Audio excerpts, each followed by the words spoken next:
Hello, how's it going? Welcome to the stream. I'm Viv as always. I was gonna do more of the Paper Mario randomizer today, but then I realized something. Kind of weird for me to go from beating one RPG to immediately to another one, so we're gonna take a little bit of a break from that. Well, just until you get through, I guess, some more of Ace Attorney. Let me turn my mic down a bit. My mouth is still a little bit jacked up, so you have to bear with me for a minute, though. Let's do one more thing. Sorry, I have to fix one button on my, there we go. Button fixed. Yeah, we're just gonna play through Ace Attorney today. I might pick up a new game, on Thursday after the Jumbo Gym tomorrow, but we'll figure it out. As always, like the stream, don't forget to stick around and hang out. We're here every day, Monday through Friday. So, let's get started, shall we? I fixed up my buttons, so now I know which button I'm pressing. So, I am now unstoppable. I'm Juggernaut! It's gonna happen a lot. The stupid, like, canker sore, like, right next to my damn wisdom tooth is gonna, like, fuck with me the entire stream. I apologize in advance. Sometimes I'm gonna fuck up my voices or, like, stumble over my words, and that's probably because that thing is just bugging the hell out of me. I apologize in advance.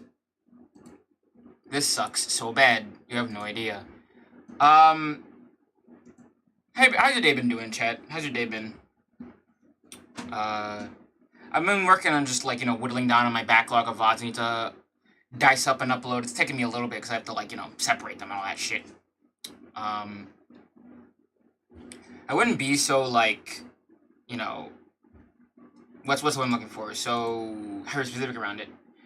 Like, it'll still hurt regardless of what happens, It'll still hurt. So, I'll be fine. It's just gonna suck ass until it heals fully. It's just a blister that won't go away. Hold on, I'm trying to get the game visible, but it's not working. Thanks, OBS.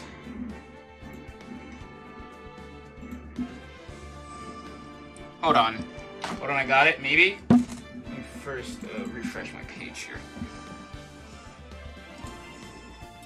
Let me try just using a different game capture.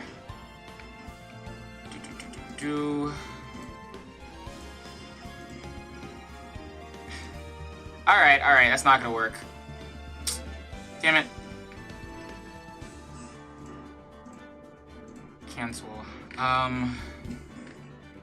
You know what? I'm gonna do something really quick. I'm just gonna close out of the game and I'm gonna just turn off my online connectivity and just do the window capture. Give me a second. Scoodly doodly doo doo doo. Doodly doodly doo doo dow. Oh, is Multiverse out now? Or is there a demo out? Oh, I think it's the demo, actually. I'm gonna look at that on Friday since I can't play actual other fighting games. If it's still on? I don't know how long it's gonna be.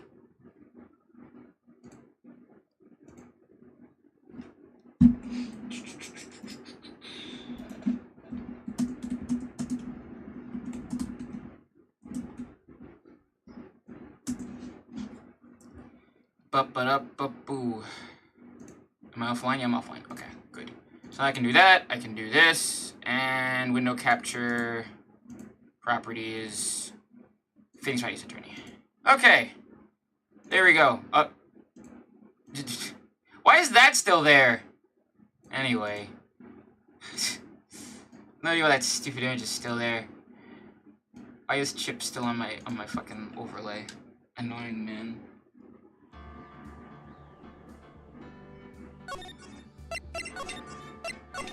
Alright, let's try this again.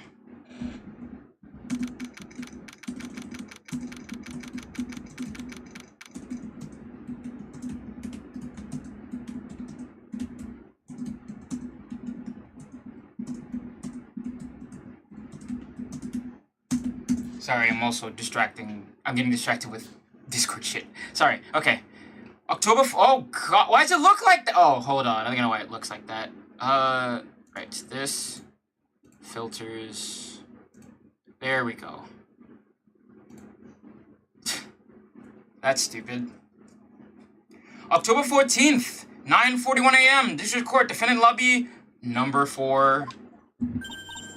Hey, Nick! What is it this time? You won't believe how many people are here for the trial. Well, it is a murder case. What are you talking about? They're here for the trial next door. Next door? Why don't you know this, Nick? They're having Detective Atmy's trial today. Detective Atmy? They say they're going to the time as Mask the Mask. Already? That was fast. Boy, I'd love to see Mask the Mask's trial. I know. By the way, where's Pearls? Oh, she went back home. She can't neglect her she said she can't neglect her training anymore. I know you don't like me. Pearls has really gotten into her training lately, huh? Yeah, ever since that incident last year. Please, don't ignore me! Oh, Mr. Delight. Good morning. No one likes me. No one noticed me even if I killed someone. Come on, don't be silly. Wait a sec. You don't mean you're the murderer? No! I'm just a poor thief! No, wait. That's not right. A thief can't really be poor. Now, let's see. According to Mr. Delight, from his second crime on, he was following a bunch of set plans. Plans that someone had been sending to him to help him commit the heists. Do you really think there's a connection between the thief and the murder, Nick? It's possible, but today's trial is a race against the clock. Huh? How come? Just take our time like always. I'm afraid that's not an option. Huh? Yeah, I figured it out too.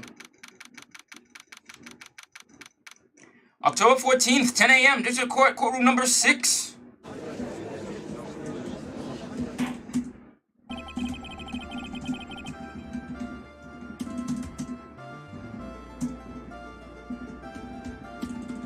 Hold on 1 second. Court is now in session for the trial of Mr. Ron Delight. The defense is ready, Your Honor. You're ready? Preparation of the last refuge of the week. Okay, settle down, everyone. Let's begin with your opening statement, Mr. Godot. Got the judge in the palm of his hand, yet again. Ron Delight is simply too young to be sent to war. That's all. I'm afraid I have no idea what that means, Mr. Godot. Ha! I need to get out more, Your Honor. Life is war, but that is exactly why you must be more precise in your wording. That's all my statement means. You understand now, right? Hold on. Wait. No.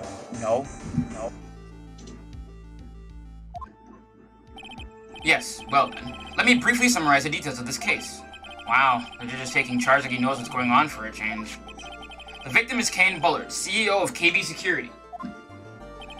His body was found in a safe at approximately 9 a.m. on the morning of the 13th. However, the estimated time of death is estimated as 1 a.m. of the previous day. And that's when our little lost kitten dropped the ball. That little lost kitten is, of course, the defendant. Very well then, Mr. Godot, please call your first witness. I never drink more than 17 cups of coffee during any given trial. Bro, how are you even alive? I have to do some math really quick. Give me a second.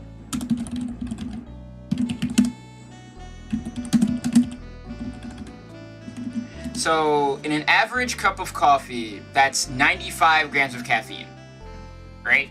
95. 95 times 7 is what?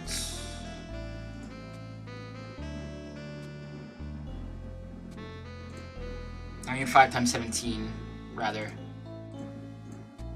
That's 1,615 grams of caffeine.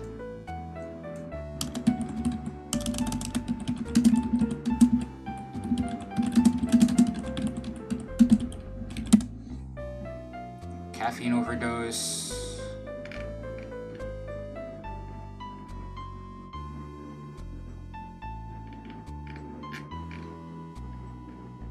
Well, I guess it's subjective, but like...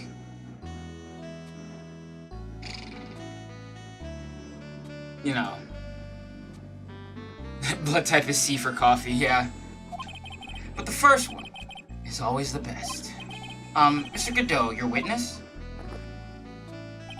Okay then. Let's hear what the defendant, Mr. Ron Delight, has to say for himself. The defendant? Well, Mr. Wright, Does the defense have any objections? It may be a bit of a disadvantage having the defendant testify, but... I remember when Mia was defending me. She allowed me to testify so she could do the cross-examination. She put a lot of trust in me back then. We have no objections, Your Honor. The defense will allow Mr. Delight to testify. Huh. You've got guts, Trite. Alright then, Mr. Rondelite. Please take to the stand.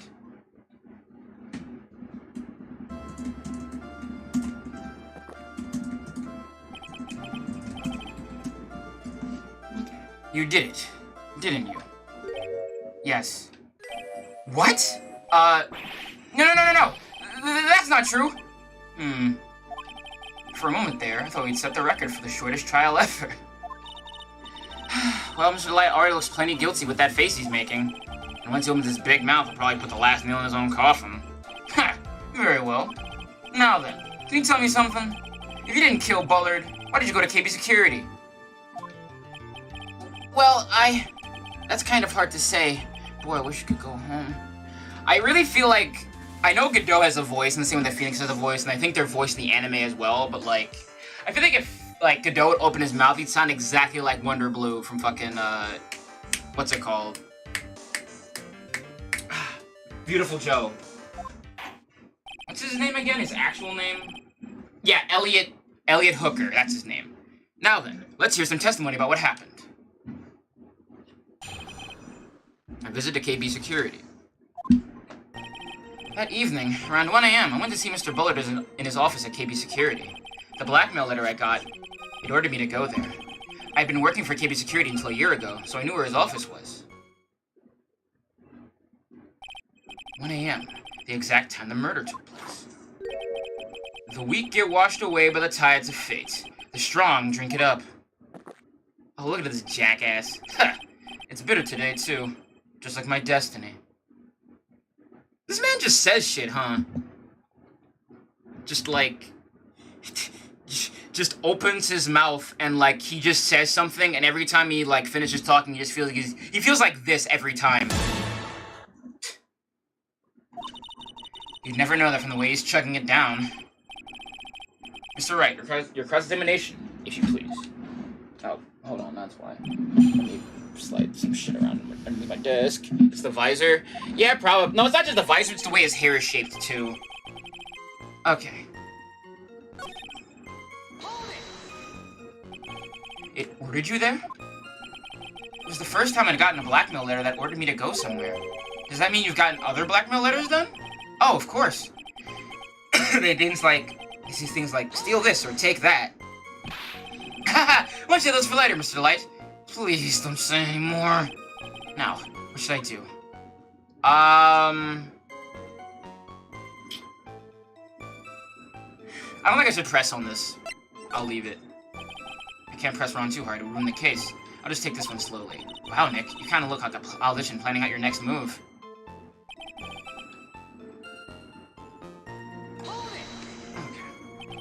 You used to be security chief for KB Security, right? Yes, that's right. A security chief? You? And yet, a year ago, you were fired without notice. Revenge for an old grudge? A perfect motive for murder, wouldn't you say? This isn't good. Maybe I should change the subject? Not life after being fired, why he was fired. Mr. Light, please tell us why you were fired from your job. Well...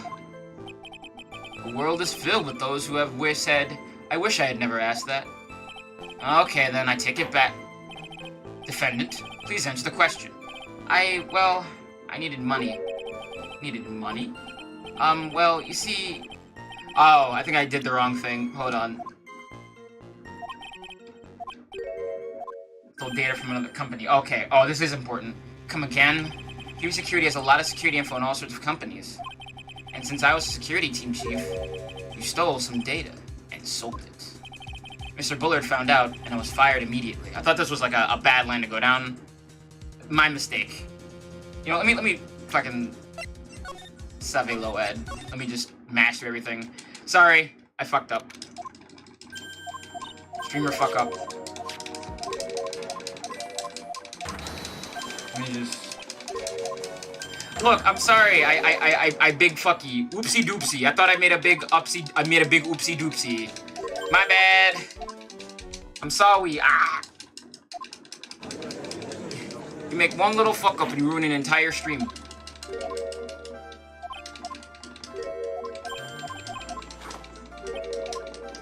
I was worried that was like the wrong thing to say. It was gonna lead me down a failure because I just said that was the wrong thing to ask. But yeah, I guess you are right. You are right. I'm too worried about like health in games like this, just in general, and I feel like a huge dip just kind of feel like I'm wasting it. So let me just slam it.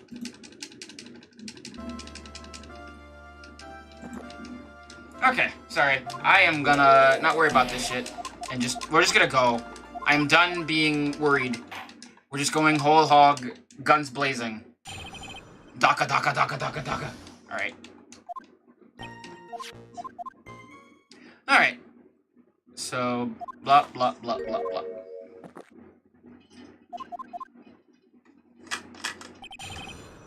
Okay.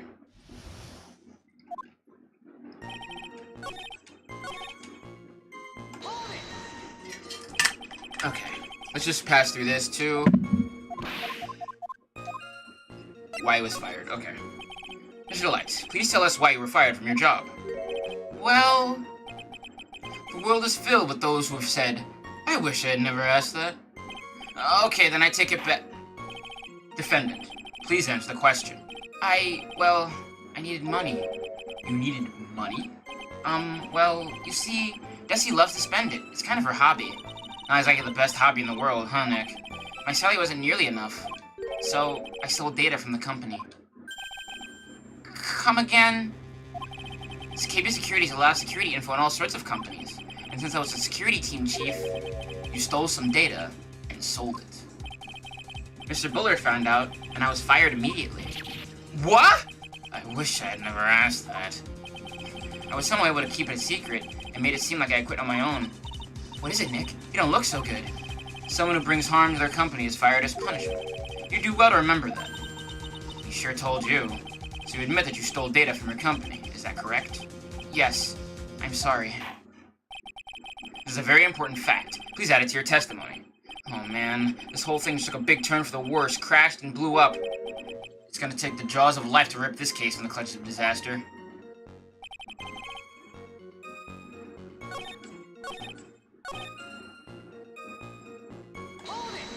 Okay. 1 a.m., huh? You're absolutely sure about that? Yes. That's what my watch said when I was entering the CEO's office. No. Actually, I'm not really sure. My watch was slow, and my internal clock was also... 1 a.m. That's the exact time when the victim, Mr. Bullard, was murdered, correct? It's too late for a coffee date, that's for sure.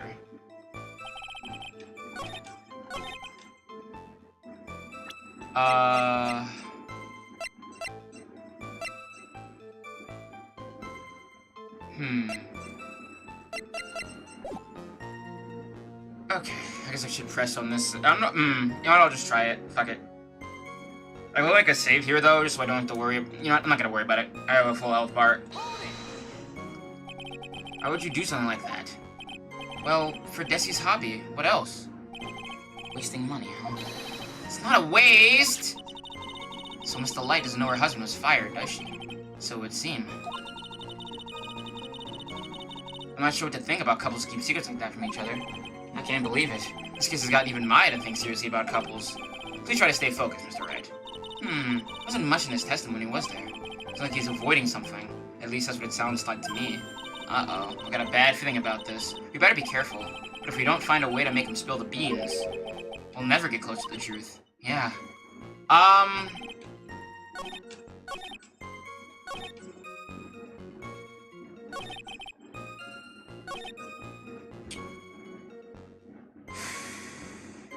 Okay, so blackmail letter, order to go there.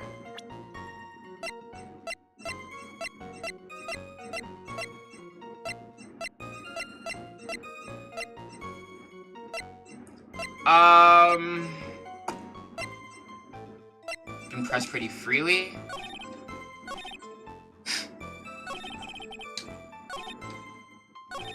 I'm trying, I think I pressed on everything so far. So I got that one done. I got this one done.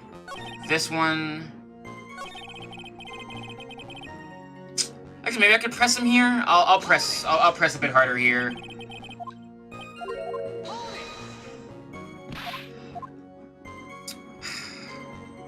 Yeah, I'll try it. Might as well just bluff my way to the top. What about the letter in question say? It said to bring $50,000. Money, eh? Perfect motive for committing murder. Oh, but wait! I never intended to pay that money anyway. Oh, is that right? After all, he had nothing to hold over my head. I had nothing to be afraid of. An important point indeed. Witness, let's have that added to your testimony. Yes, sir. Ha! A muddy mud skipper in outer space has a better chance of surviving than I do. The blackmail threat didn't scare me. It wasn't going to cause me trouble or anything.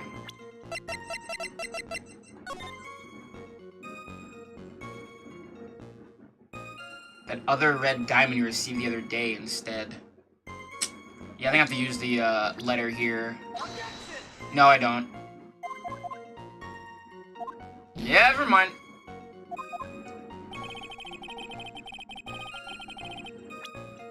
I'm gonna save though.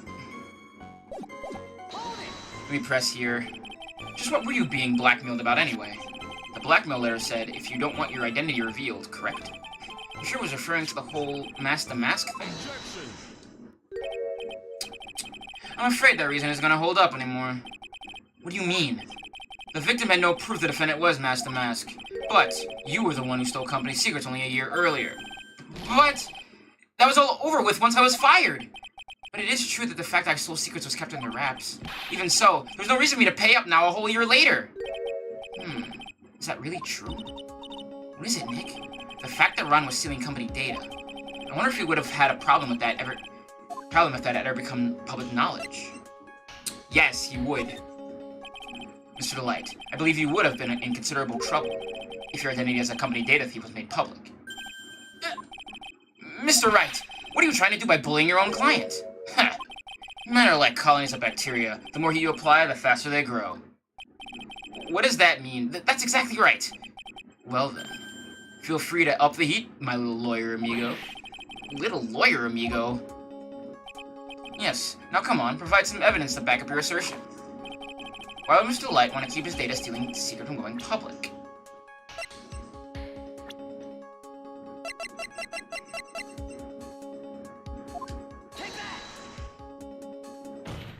Yeah, okay, good.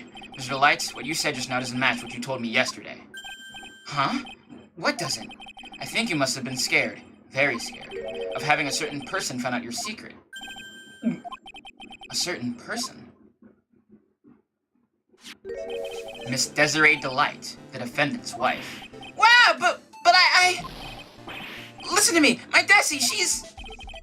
Looks like if I just sit back and relax, the phone on before it truly begins. Godot. Yes, we know. It was all your wife's fault. What do you mean? Mr. Light stole company data to pay for his wife's spending habit, for which he was fired. Unable to face his own wife, someone used his dirty little secret to blackmail him.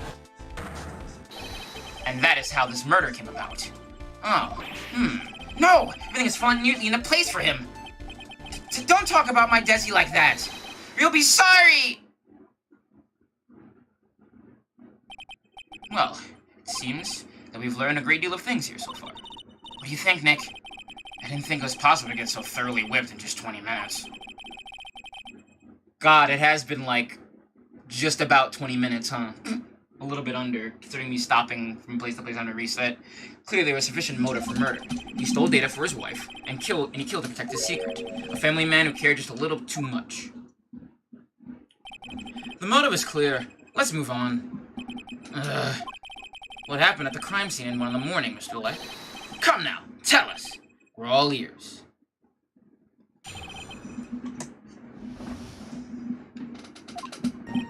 When I entered the office, there was a suspicious shadow there. Who could that be? Suddenly, I was hit on the forehead. After that, I remember being a bit dazed. If I hadn't been wearing that, I would have been killed. When I came to, Mr. Bullard was lying there, dead! I see. Suddenly hit on the forehead, huh? I believe the detective from yesterday provided similar testimony. Yeah, I bet he did, didn't he? Yeah, we are. What's up? I saw you playing Multiverses. He said that Master Mask struck him on the head from behind. Of course, since Atme turned out to be the culprit himself, that was all a lie. Excuse me. No one's going to believe a pathetic lie like that. What are you saying? I really was attacked. We'll find out if what you say is true or not during the cross-examination. Got that, Mr. Trite? Don't go easy just because he's your client. If I see any sign that you are, I'll choose you another cup of my special blend. You don't need to worry about that, Mr. Godot. I have faith in Ron. I know he didn't do it.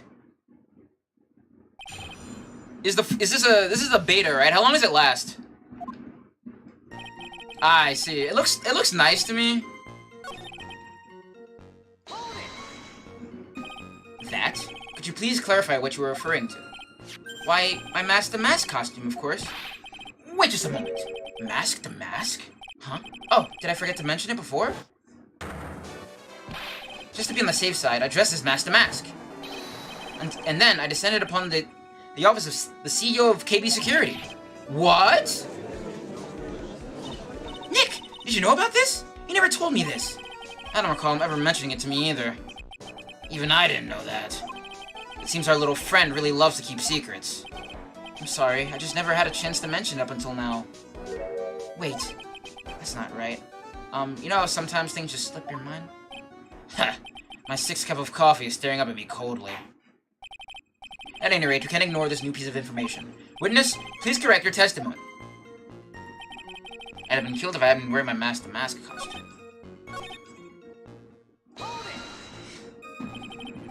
Who is this suspicious shadow? Was this suspicious shadow? If there were 1,000 of me, and even one knew, I tell you, trust me. Why is there a cyborg? Don't worry about it, it's fine. Cause it's the future, I think. I don't know why he's a cyborg, but, He's dodging of all our questions, not helping us win this case. Okay then, how was the victim, Mr. Bullard, at that time? What do you mean by how was he? Was he already dead? Was he still alive? Maybe he was the one who hit you in the first place. That's a good question. What do you think, Mr. Wright? Forget it.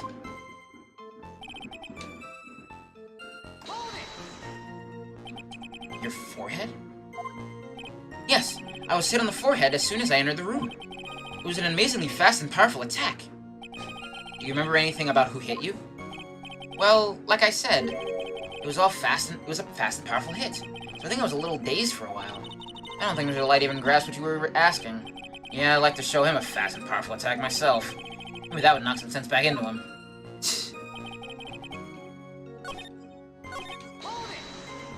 Okay.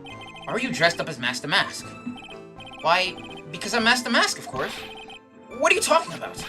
Mask the Mask trial is being held next door. Ah, yes, I guess so. Anyway, at that time, I thought I was being blackmailed over the Mask the Mask issue. So I thought I should go as him, just to be safe. Oh boy.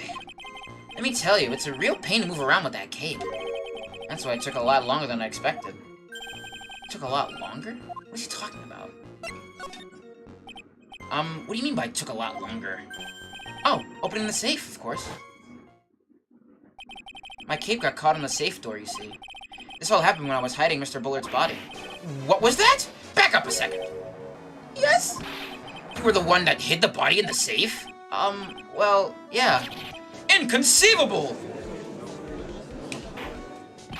Why? Just why? What reason could you have? What were you thinking? Well, question. When does someone toss their dirty shorts into the washing machine? What? The answer is simple. When they take them off. As usual, I have no idea what you're saying. He's saying that he killed him.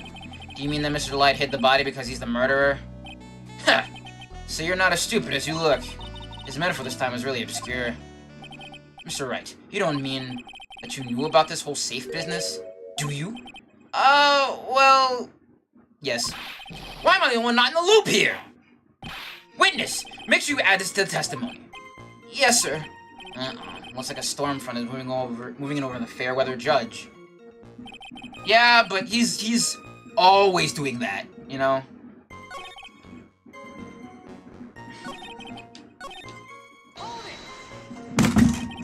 Stupid gnats in my room. You came too. Yes, I was passed out in the corner of the room. Do you know when your assailant made their escape and to where? I'm afraid I don't really remember. Huh? Once they hid me, I lost all track of what was going on. I think that's when they made their escape. That's certainly a convenient story for you, isn't it? It certainly is, isn't it, Mr. Wright? It almost sounds practiced. I don't know what you're telling me.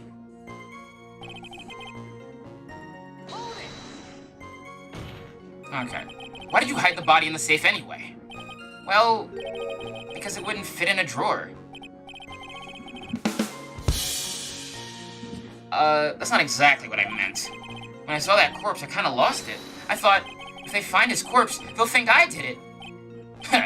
I think you had a simpler reason than that. It's because you killed him. That's why you spent 10 minutes hiding the body. That certainly makes more sense. Hold on. 10 minutes? What is it, Nick? I just had a thought. Under those circumstances, would you normally try to hide the body? And spend 10 whole minutes to do it? Under those circumstances? What circumstances? Oh! Hey, Nick! If you think his behavior was so strange, why don't you present some evidence to show what those circumstances were? That's it! I'll take a look at the court record and present some evidence. Alright. So what are they saying?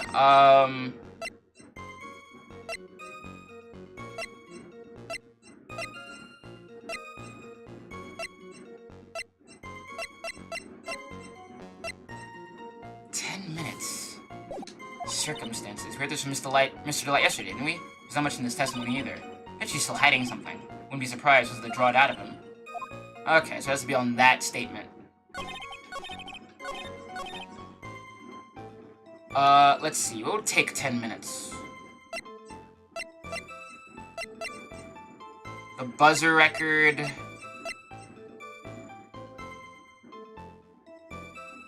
Wait.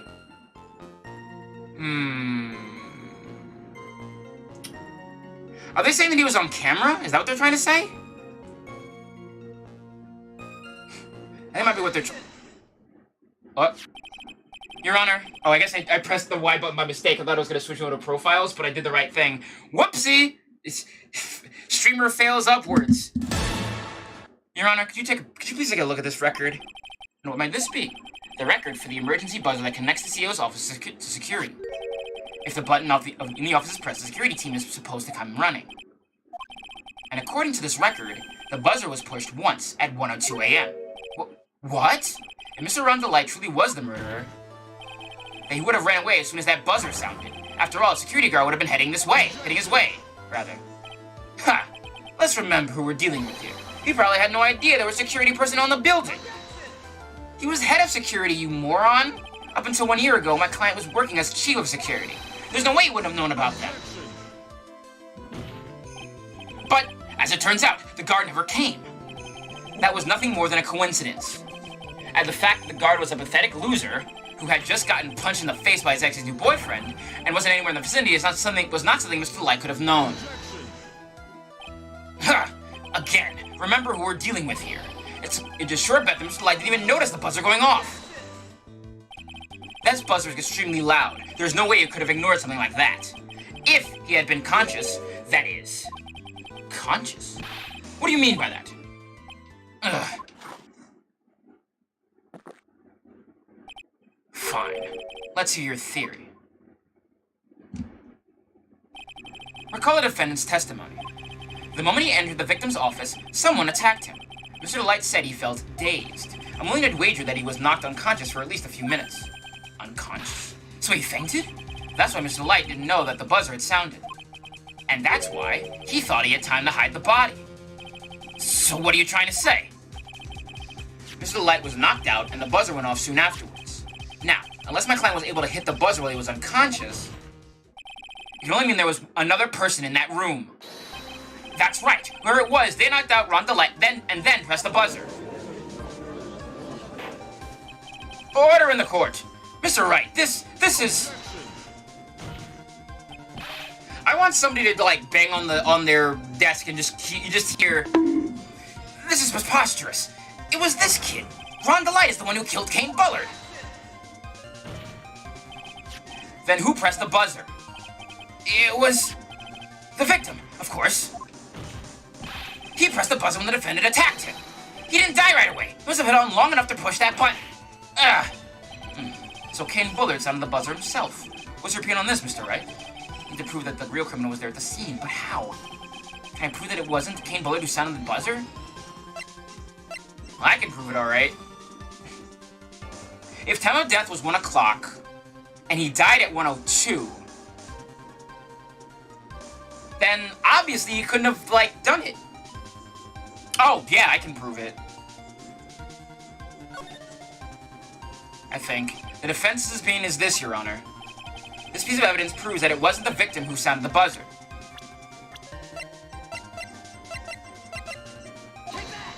Here we go. Yeah, no prints. There you go. Yeah. I believe this is the piece of incontrovertible evidence you were looking for. The emergency buzzer? Is there some kind of clue on it? Absolutely not. Hey, come on now. At least give some thought to what you say before opening your mouth. You're one to talk, buddy! The fact that there are absolutely no clues is itself the clue. Now I'm the one who's clueless. This button has no fingerprints on it. If Mr. Bullard had really pressed it himself, naturally he would have left his fingerprints behind. Put it! Ron to light obviously wiped them off. Why would he? A guard could have come in any moment. He touched that button, I know he did! The defendant, Mr. Delight, was dressed as Master Mask. And Master Mask always wears gloves. What reason could he possibly have to wipe the button free of fingerprints? Order! Order! Order! It would seem I've been forced to eat crow. I wonder what blend crow-flavored coffee is. Ugh. The idea of that sounds pretty gross. However, if the real killer was there at the scene, why would that person press the emergency buzzer? Shouldn't they have run away without putting themselves in extra danger? I love that face. What's with this awkward silence all of a sudden? It looks like you're fresh out of parlor tricks. They're on you, Nick. Just give me a minute to collect my thoughts. The real culprit killed Mr. Bullet around 1 a.m. And Mr. Light just happened to waltz in when the murder was taking place, right? The killer clobbered Mr. Delight and then sounded the buzzer. Even though security was supposed to respond right away if the buzzer was pressed, security was supposed to respond. Time's up, Mr. Wright. Let's hear what you have to say. Very well, then. Oh, you've got some guts. I like that in an opponent. Why did the real killer sound the emergency buzzer? They didn't mean to call the security guard. The killer knew that if they pressed that button, a guard would come running. And that was exactly what they wanted. Do you mean to say the killer called the guard on purpose? Yes. Although, as it turned out, he never showed up. Because he was getting his clock cleaned at the time. Yeah, that was intentional. Hold on one second. Ha! What a touching story. Here's a touching story. God, that voice is really hard to do. Fucking sniper's Australian accent. You're saying the killer had a change of heart and called the guard to turn himself in? No, I'm not. When that buzzer sounded, there were 3 people in that office. Ron DeJules.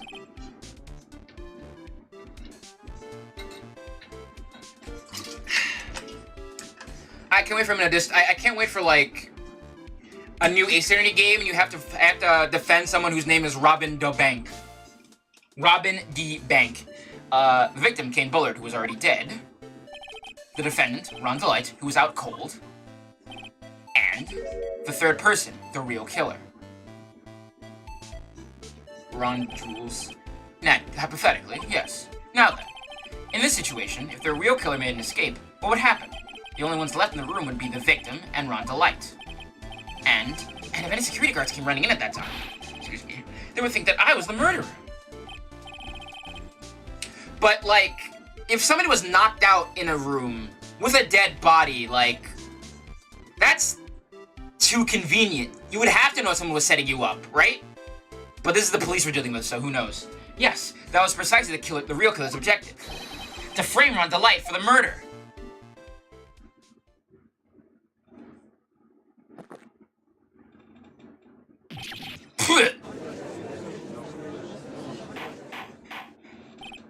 Order! Order! Order! It would seem I've been made to eat my words once again. Actually, even made to do a spit take with a cup of coffee. That must be hot. Mr. Wright, who was it? Who was it that tried to frame me? Wait a second. I'm the one and only Master Mask, so...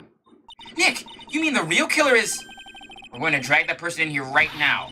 But, who is it? I don't have any solid proof yet, but think about it. The killer knew Mr. Light's identity, and they also knew that he had been called to keep his security that night. So, the killer used him to execute a well-crafted plan to murder Kane Bullard. God, just that one goofy-ass Garfield, game being me. Now then, let's see your accusation, Mr. Wright. Who was it that framed Ron to life for the murder of Kane Bullard? Well, it doesn't take a rocket science to figure out. Based on the silhouette, based on all the information we've been given, it's this dickhead.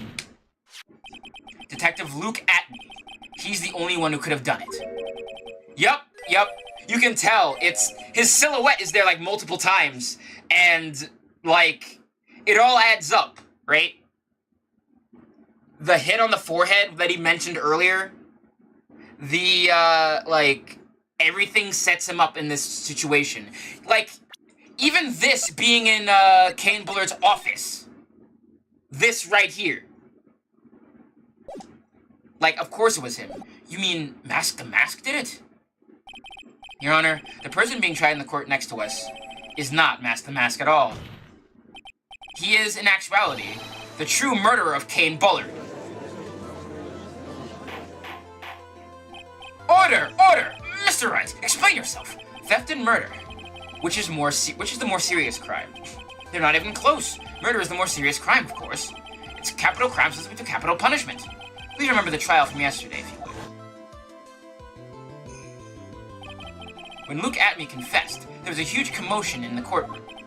Of course, a famous detective was unmasked as Mask the Mask. Instead of being convicted of murder, he was found guilty of grand larceny. That was his true objective all along. To be found guilty.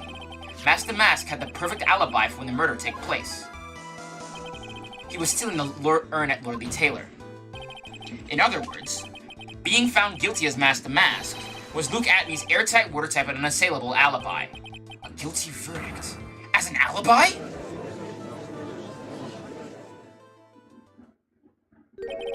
You know, it's almost time. For what? For Luke Atney's verdict. It was a pretty simple trial, after all. If we're going to stop this trial and stall that one, we need to do it now. Of course, that's assuming you have proof that the detective was the one who committed the murder. Mr. Luke Atney's trial has indeed attracted the attention of the entire country. If he were to intrude and fail to provide adequate proof of his true crime, Mr. Light would be left with no grounds for appeal. Am I really sure about this? A bet's only good when your life's the ante. Mr. Wright, I believe in you. Mr. Light. So, please, I'm begging you! Thanks, but my decision will determine the rest of your life. Can I really risk your life like this? Phoenix. What was that? Don't stray, Phoenix. For your client, take the path of trust. Phoenix, remember me. Your big-boobed older sister and mentor. That voice, it sounds like... Mia! Your Honor, the defense requests an immediate recess. So that's your answer, huh? Very well. I've decided as well. This court will now take a 20-minute recess. Mr. Wright, when you return, please summon Mr. Luke Atney to the stand. Yes, Your Honor. Yeah, ghost boobs. You need them. October 14th, 11:58 a.m., District Court, courtroom number 5.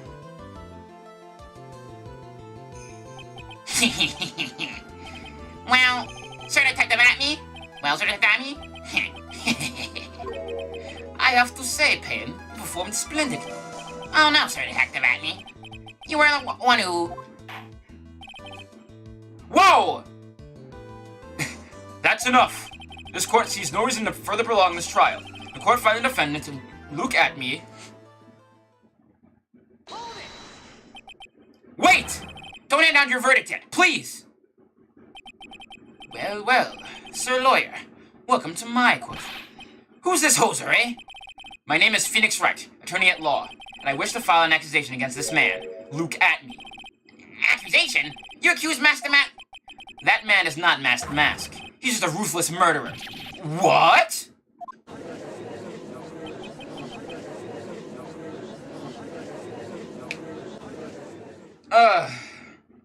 Well, Penguin, how you gonna quack your way out of this one? You face the Penguin! God, he really just looks like somebody's, like, Tumblrization of the Penguin.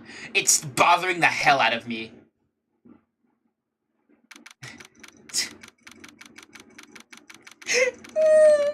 Take every fat character, make them a skinny twink. And that's what you get when you get him. That's the Penguin. October 14th, 12:14 p.m. District Court, Defendant Lobby... Number 4. My sis? Could have sworn I heard Mia's voice. So then, she's still alive. Inside your heart. Nicky Boy! Oh, it's the light. Is it true that detective is the real killer? Or it looks like rubified soft-boy Dracula. No, it looks like rubified soft-boy Penguin! Look at him! He's got the monocle and the nose and everything! To be honest, he even has, like, the whole, like, yellow hair, like, the blonde hair that makes him look like a penguin's, like, frill. He's the Penguin! To be honest, we don't have any definite proof. You said Ron? Yeah, he does. Oh, Ron. Okay, my bad. Sorry. I'm misreading. It's fucking small braining.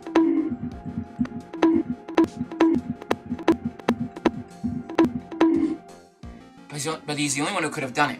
But wasn't he at Lloydly Taylor that night? Not to mention, we don't exactly know his motive. I mean, why would have Atney want to kill Kane Bullard? Oops, it's almost time. Better get back to the courtroom. We need to find some solid proof. And it's gotta happen sooner rather than later. My bad, though, I'm brain jumble. Speaking of which, tune in tomorrow for the Jumbo Gym. I'll have a dumb acronym for it, too. Now, this court is back in session. Mr. Luke Atney, please take the stand. Well, how do you do, Sir Lawyer? I never would have thought to see you acting so recklessly. I couldn't let them hand down your verdict just yet. Not when I would have given you your perfect alibi. An alibi by the name of Master Mask. I'm sorry. I'm afraid even the great Luke Atney has no idea what you mean. Of course, I have been in the next courtroom ever since 10 o'clock this morning.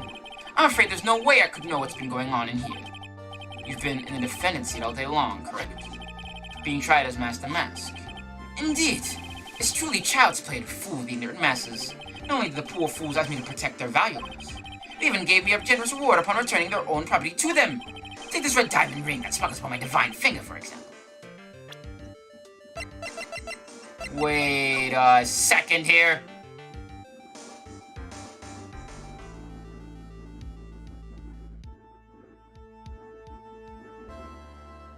So, I think I understand what's going on here. Luke got this letter, right?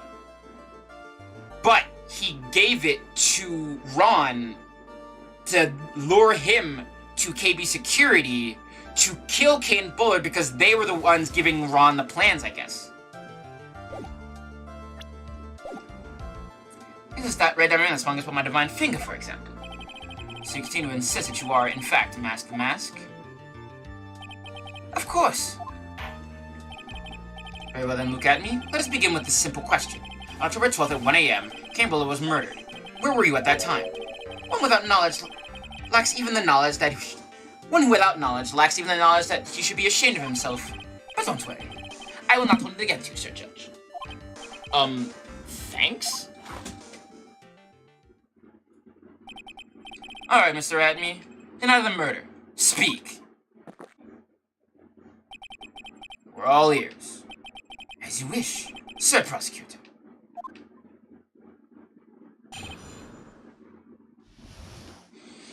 I imagine you have a German accent, because I feel like Sir is like the replacement for, like, Herr. I don't know. The alibi. I was stealing the urn as Master Mask, just as I announced I would. I had more than enough time to prepare. It was a pathetically easy job.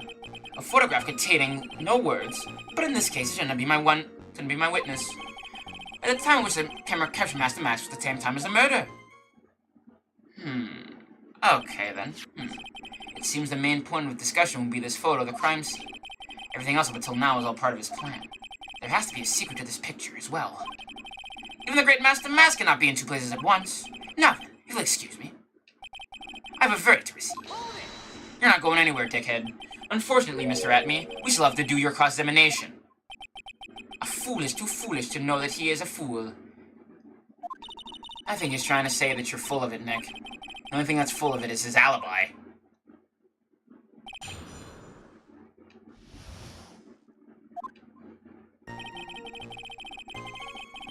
Let me see something here. I can't present anything yet, but...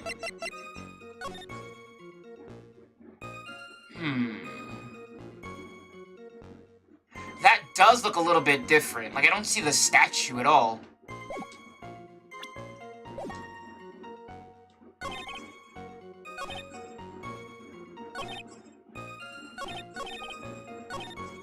Okay, let me just press in my statement. So this photograph is the proof, correct? Indeed it is! And the man in the photo is certainly wearing a mask. That is why I am called Mask the Mask. But conveniently, that also means there is no way to tell who this really is. What do you mean? Are you saying that this is not in fact Luke Atme? It could be an accomplice dressed up as Master Mask. That it could be an accomplice as Master Mask creating an alibi. Oh, what an interesting idea. Are you saying that I, Lone Wolf, had an accomplice?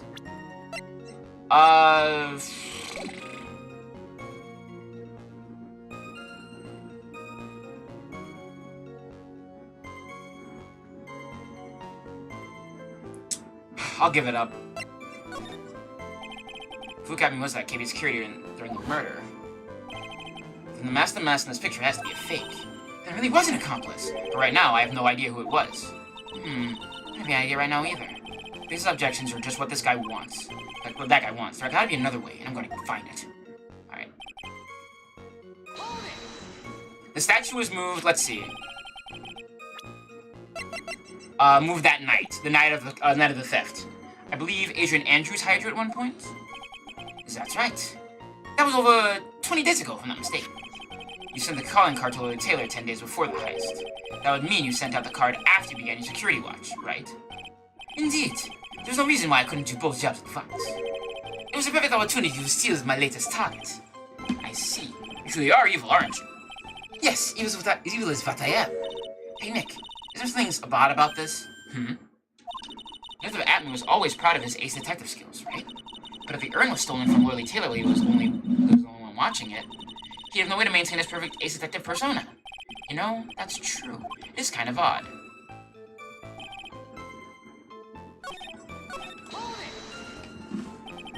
My photograph. You mean this piece of evidence here, is that correct? Indeed it is. That's it. The very thing that proves I committed the crime. It's the very thing that proves you committed the crime. When you think about it, it's really odd. You said almost as if you had this picture taken on purpose. He was simply caught by the very camera that he had set up. We all have days like that. Indeed. It turns out that there was no such thing as the perfect crime after all. Life is truly an ironic scene. A sad blue minute. It looks like I'd better gather more information for now. If he's truly the killer, there's gotta be something phony in that photo. Okay. About the camera that took this photograph. Every time I do it makes me laugh. Oh, come now. It's all too clear what you're thinking. Huh? You think I altered the timestamp of the photograph, don't you? I'm afraid that's impossible.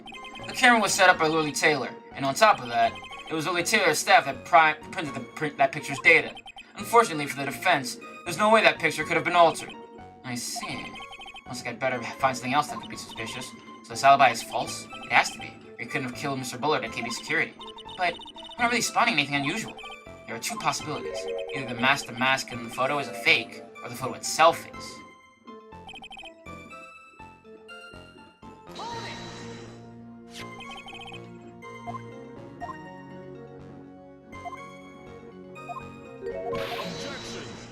Alright, I don't think I have, like, any evidence. Who could it be?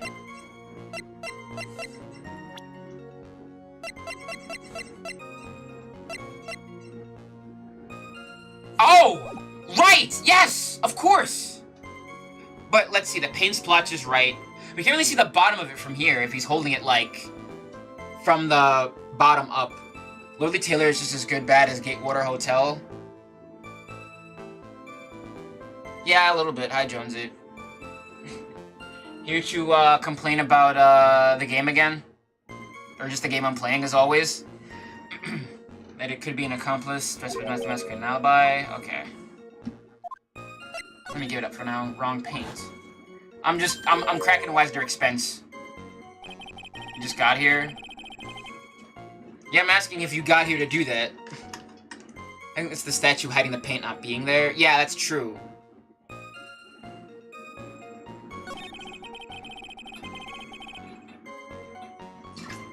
But he moved it. But why did he move it?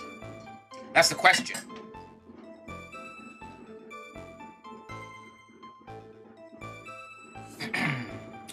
Let's see.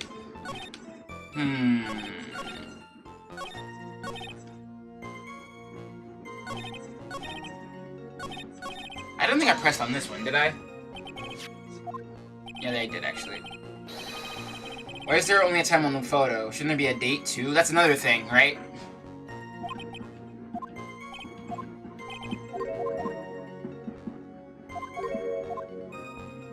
Yes. Oh, shit. Let me try that again. I'm gonna try that again. One more time. Yeah, let me, I fucked up, sorry. I thought I had done that one. Okay, let me press on this one again. So, photograph. You mean this piece of evidence here, is that correct? Indeed it is. That is it. The very thing that proves I committed the crime. The very thing that proves I committed the crime. Surely even you understand by now. Lily Taylor provided that camera. There's no way I could have tampered with it. So that means I could not have killed Kane Bullitt, unless I had an accomplice. Sure is. It's fucking 2 a day. God. Come on, think long and hard about that night. The basement warehouse and the picture that supposedly captures it. It's gotta be here. Isn't there something funny about this picture? You bet there is. Are you implying that this picture is a fake? You bet I am. There's definitely something strange about this picture. You took a look at the basement warehouse that night before the theft took place, and there's something in this photo that doesn't match my memory of that night. Very well then, let's see what you have to say. What about this photograph do you find funny? The funny part is right here. Why, this is a blood stain. Ah, blood! Now this case is getting interesting. Not exactly. This stain is actually pink paint. Oh, just paint. And peach-colored at that. From blood to peaches, the judge sure loves going on his wild tangents. I love that game platform. The problem is not with this photograph is not the paint. The problem is, when you consider the layout of the basement warehouse, it turns out that something that should be there is nowhere to be seen. Well, Mr. Wright? What is supposed to be in this picture instead of the paint stains? The supervisor of the treasure exhibit stated the following. Well, there's a good reason for that. On the day of the crime, around noon, that golden statue just happened to arrive from the mountain training hall. I realized that the statue would be the perfect size for covering up the paint stains. That's why I put it where you first saw it. I myself was there the night the theft took place, and saw the statue in that spot. If this picture was truly taken on that night, then that statue should have been there. But when I went there the day after the theft, that statue of the old bag was sitting on the corner. Perhaps it was somehow pushed there accidentally? Your Honor, this statue is slightly larger than yourself and quite heavy. It would take more than an accidental push to move it that distance. In that case, can you prove it?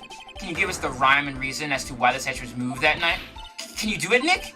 Never mind who moved it. The real question is, why did they move it? Well, Mr. Wright, I hope you were prepared with your answer. Now then, who was the one that moved the golden statue on the night of the crime?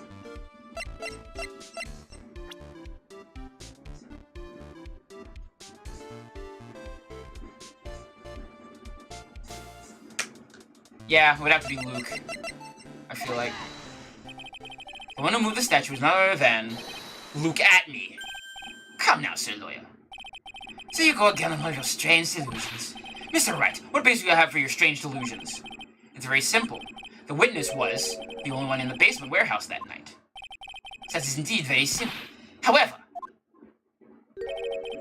why would I want to move a heavy golden statue? The reason for moving this golden statue, here's where our battle really begins.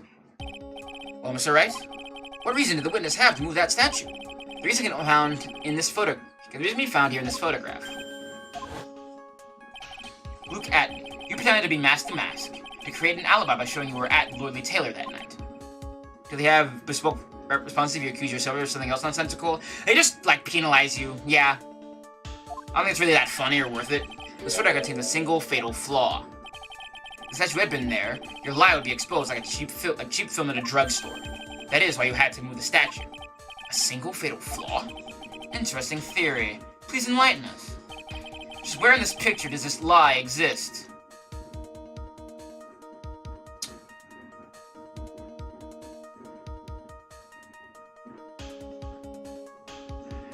I think it has to do with the paint stain. To make them match. I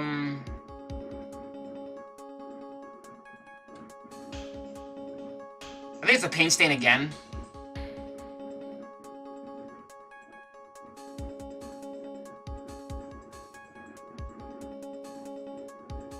Or is it the box? Match because of the time, or is it the box?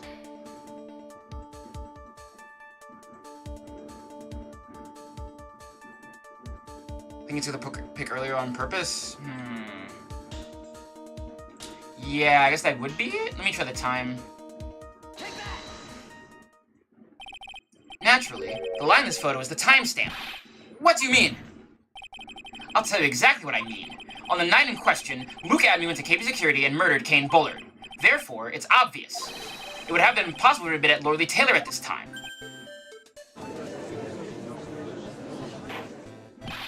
But what does that have to do with the statue being moved? Remember, if you will, Your Honor. When was the statue placed beside the warehouse door? Well, the statue was taken down to the warehouse on the day of the crime, and it was placed there in order to cover up the paint. Exactly. Luke Atney had already decided on the time when he was going to kill the victim. And so in order to create an alibi for that time, he took this picture days before the murder took place. What the? Of course, the statue hadn't yet been brought down to the basement warehouse yet. So, on the day of the crime, Mr. Atney must have been quite nervous. As nervous as a long-tailed cat in a rocking chair factory, so to speak. Why? Because something that wasn't supposed to be there had been brought down in a place where it wasn't supposed to be. And that is why Luke Atney had to move the statue on the night of the murder. He did it to make the room match with the way it had. He did it to make the room match the way it had been in his photo. Gah! Order! Mr. Atney, is this true? One moment, Your Honor. Have you forgotten this? What's that? The data for the basement warehouse computer. According to this, the camera did indeed go off on the night of the crime. It's true that the cameraman had been set up by the Lordly Taylor staff. However, the program used to manage that data was yours. That alone would have allowed you to tamper with the data.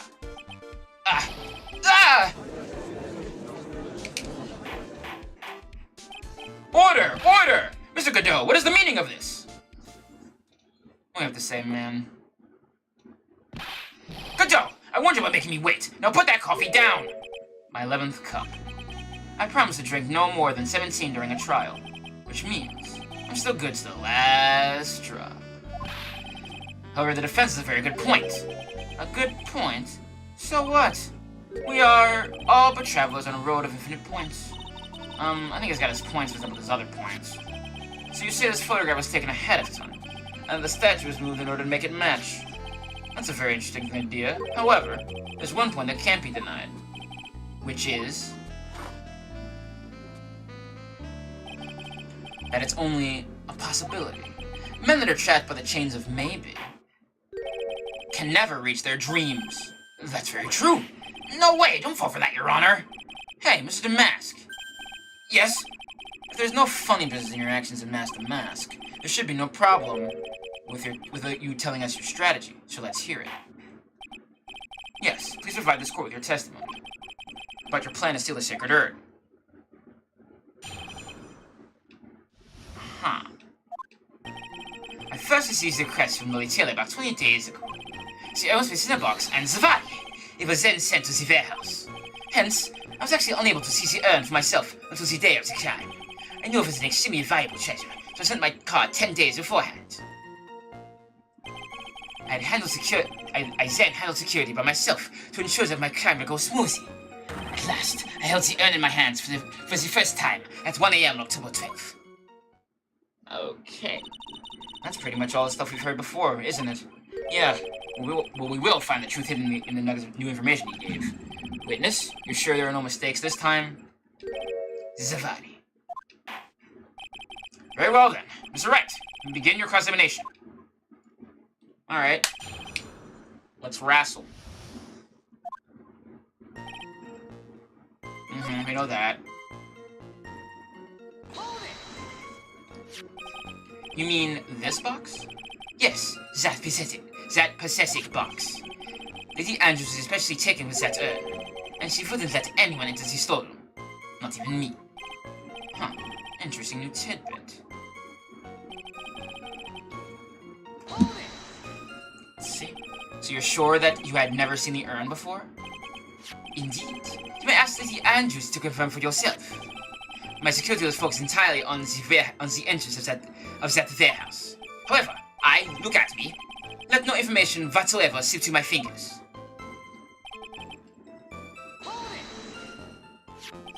You mean this calling card? That's right. That is, without a doubt, my calling card. Agent Delight didn't make this after all. Of course, because the admin knew about the emblem. Making this card authentic would have been child's play for him.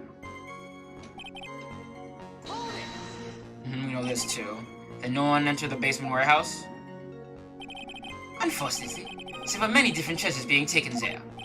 Thus, for a period of approximately 5 days, people were indeed going in and out of the warehouse.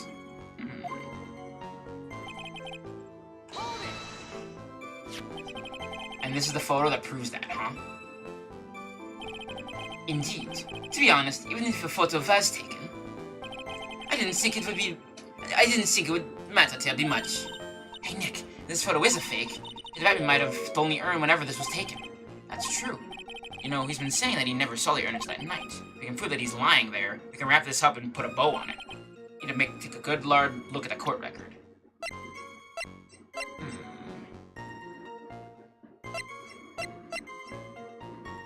2 weeks.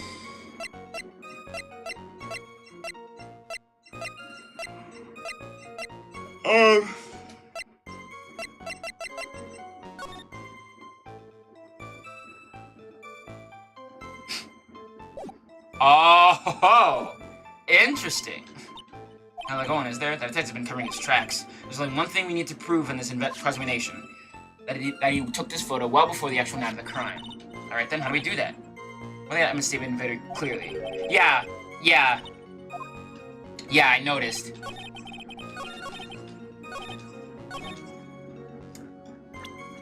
Ooh, boy! Objection!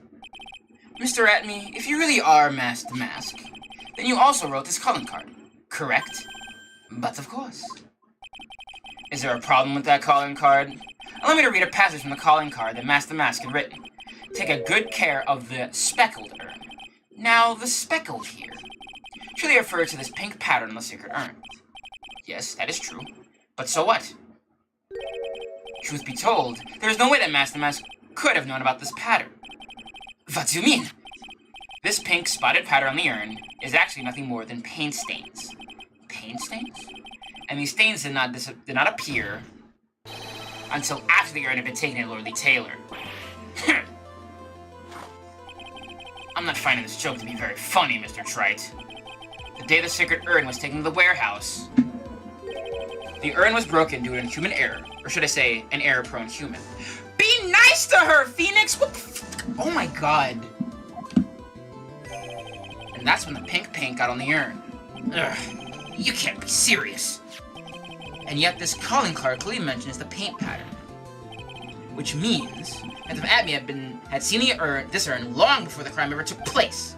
In fact, he saw it when this fake photo was taken.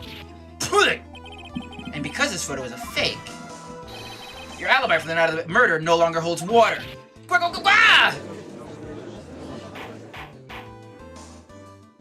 Alright, dickhead. Time to further rub your nose in it. Witness, do you have anything to say for yourself? Alright, that did it. He's broken. Nick? I think it's still a little early for a victory pose. Huh?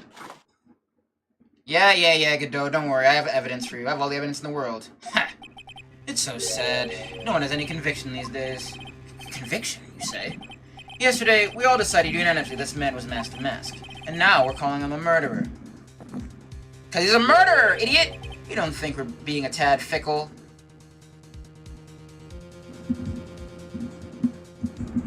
He literally lied under oath in court to get tried for a different crime, you dipshit. You buffoon. You absolute moron. You visor-wearing fucker. Everyone lies under oath in Ace Attorney? Yeah, but that's not the point. It's not, like, really the court's fault that, like, 90% of people on the stand are just either forgetting things or lying or are the actual murderer, criminal, etc. That's a good point. No way! Don't fall for that too, Your Honor! You said Look At Me was the one who killed Kane Bullard. Let me ask you this. Why would he do that? Excellent point. Motive, Mr. Vat. Motive! Might you my merry murderous motive manifest? Nick! He's getting a second wind! He prepared an alibi and pinned this crime around the light, as you say. He must have had a very strong motive for murder. More than any motive we've seen is around the light. Isn't that right, Detective? Indeed. According to my own research, the boy's motive is clear. Without motive, it's nearly impossible to prove guilt in a murder case. Now then, maybe you can enlighten us as to what the defendant's motives were. I'd be honored to, Sir Tyler. They're doing everything they can to make Ron look suspicious. Despite our lack of hard information, they may be our only chance. Alright, moron. You're ready to get slapped upside the head with some facts and logic. Look At Me, had no points of contact with the victim whatsoever. Kane Bullard decided to investigate Master Mask as he mistook who he was. It was Kane Bullard who wrote the blackmail letter and sent it to Ron Delight. And it was, again, Mr. Bullard who harbored a grudge against Mr. Delight for his betrayal. Mr. Bullard's mistake is quite excusable. The defendant truly believes he is Master Mask. That is why Mr. Delight saw it fit to kill Kane Bullard. Truly a tragedy. Uh-huh. So the victim, Kane Bullard, blackmailed the defendant? This is the blackmail letter found in the defendant's apartment. A handwriting test confirms that Mr. Bullard was indeed the one who wrote the letter. What? Well, we know that, so I can cross-examine. Everyone was right. Begin your cross-examination. Luke listened to Ben Shapiro. Yeah, I can believe that. No, they'd be like, don't do that to this person, but like, I believe that. Are you sure about that? And who in the world is going to prove that? I will. After doing a thorough background check of Detective Atme and Kane Bullard, we were unable to find any links between them. It's all in the report. Unless they were connected through their work, they were both involved in security. Nope. That was blunt. In any case, so obviously motive was Mr. Delight.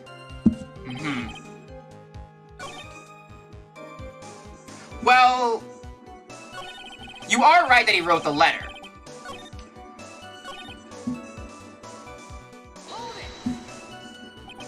Mistook. That's right. Mistook. From the old Norse mistaka, meaning to take an error. That wasn't what I meant. Who should the victim mistake Master Mask to be? Why, the answer's obvious. Ron Delight, of course. Boy, I'd like to wipe that smug look off this guy's face. Why would the victim mistake the defendant for Master Mask? Don't you already know that? Savari, take a look at this newspaper. Oh, that's the famous Tear of Emanon. A magnificent jewel. That photo shows a magnificent detective as well, does it not? Furthermore, it also shows an ugly guard, namely the defendant. The defendant? The victim clearly misread this article and Safari. He got the wrong impression. The impression that this ugly security guard was in fact Nasty Mask. I see. That was an unusually reasonable deduction.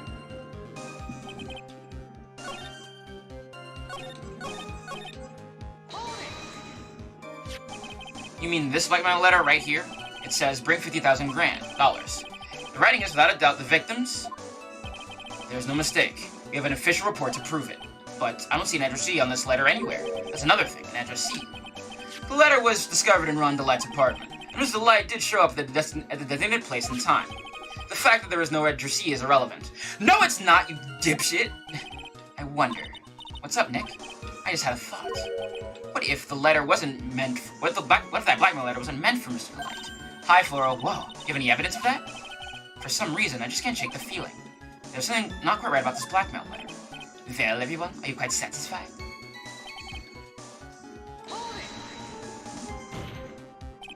What do you mean by that? Oh my, I was certain you were already aware.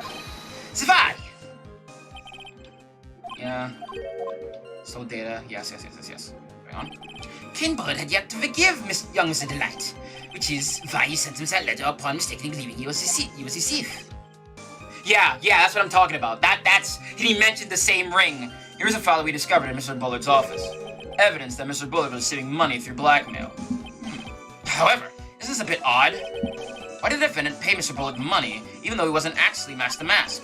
On that point, it was an unfortunate bit of chance.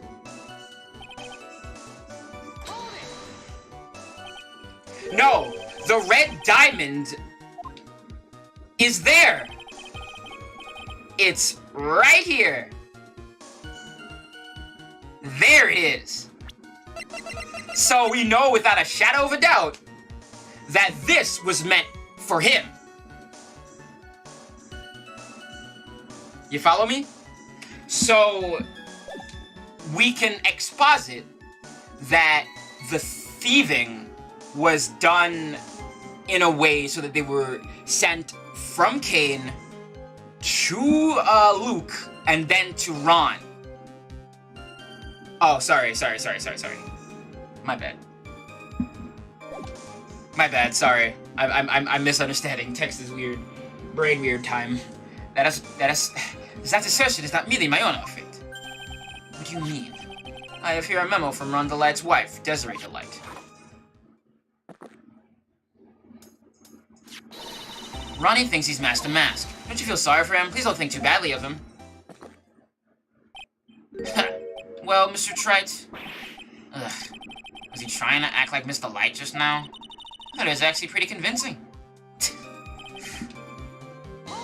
I really love just Maya's interjection. That's what your imagination talking. Come now, Sir Lawyer. I'm afraid imagination isn't the right word for it. This is a deduction, the result of carefully applied reasoning. Can we hear that careful reasoning for ourselves? No. Aurora Borealis.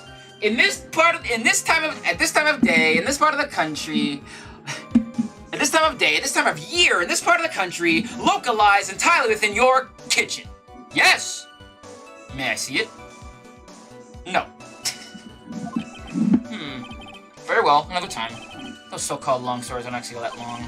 At least not in my experience. Okay.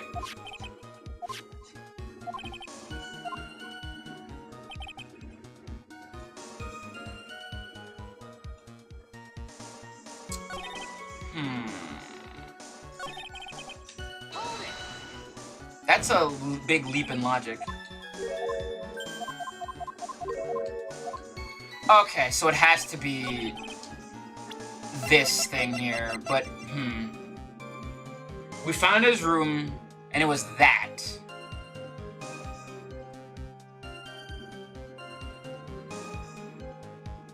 No points of contact. Okay, so we know that's a lie.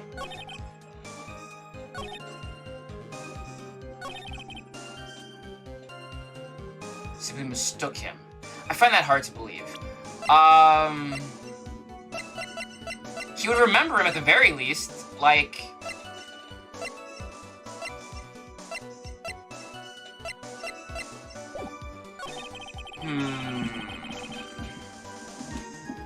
So, we know he's full of shit here. And the fact that it has no addressee, and the fact that it was found in the room, doesn't prove anything other than it was just delivered to his house. So, I'm pretty sure it's the blackmail letter here. So I'm gonna trust my gut a little bit. I am gonna save and load though. No, I'm not gonna. I'm fucking with you. No, it doesn't work here. Okay. Never mind.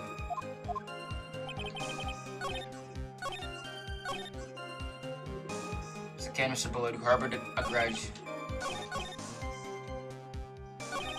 Quite excusable. Well, we know that's the case. I'm gonna press on this statement again. It's a mistake. Let's see, I don't see address C. Can I press it a little bit harder?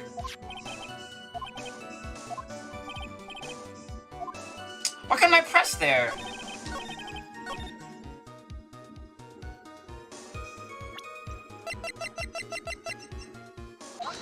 There we go, I have to press it here. Okay. Mind if I ask you a few questions, Detective Atme? Well, if it's just a few, I guess it's alright. When you said that this letter was addressed to Ron Delight, I couldn't help but notice one major contradiction. Contradiction? I don't know, a walking contradiction like you gets off saying things like that. You want to talk. At times like these, men are made to express themselves with their fists. Why don't you show us what you've got there, Junior? Indeed, time to man up, Mr. Wright. Show us the contradicting evidence in the content of the blackmail letter.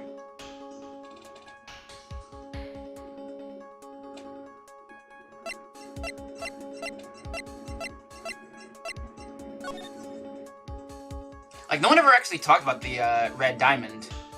I don't think even he knows. Honestly, Godot just kind of keeps going. You know how old folks love to ramble?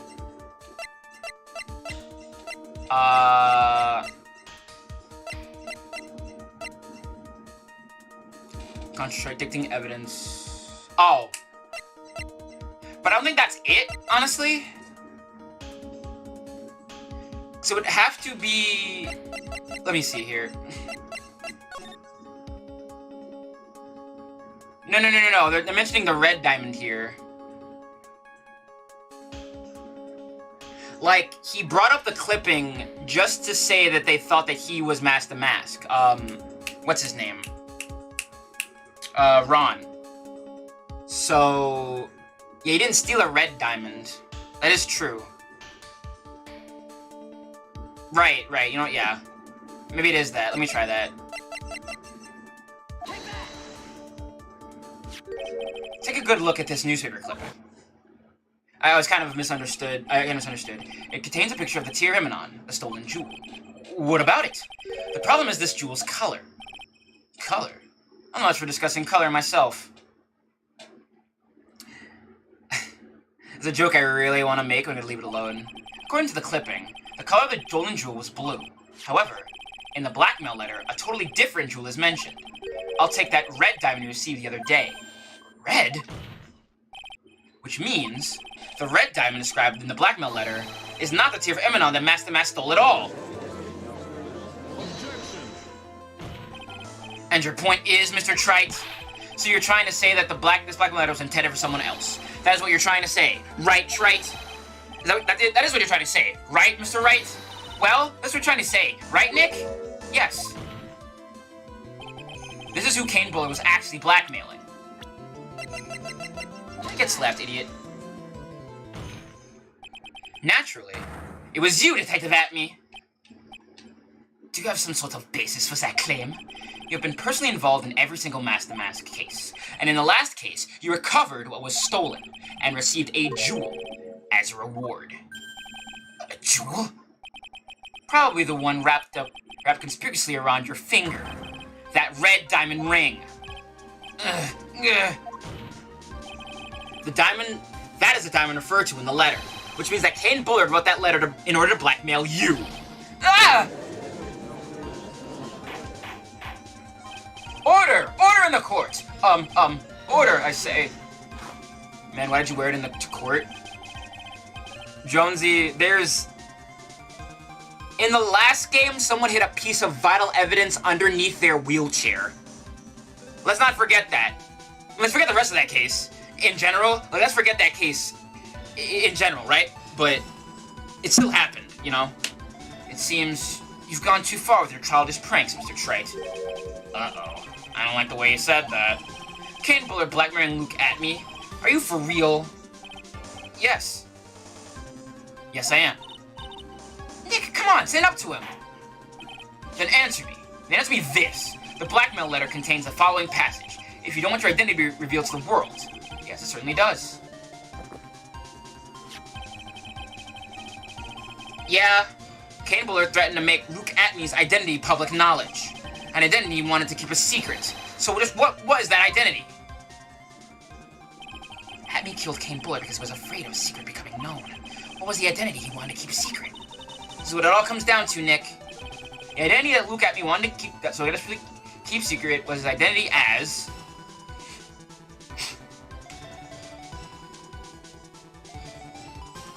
It has to be Mask the Mask. But he was also blackmailing, Yeah, it had to have been blackmailing, Ron, right? Because he had to be the one sending the information, to him and saying, I know your secret.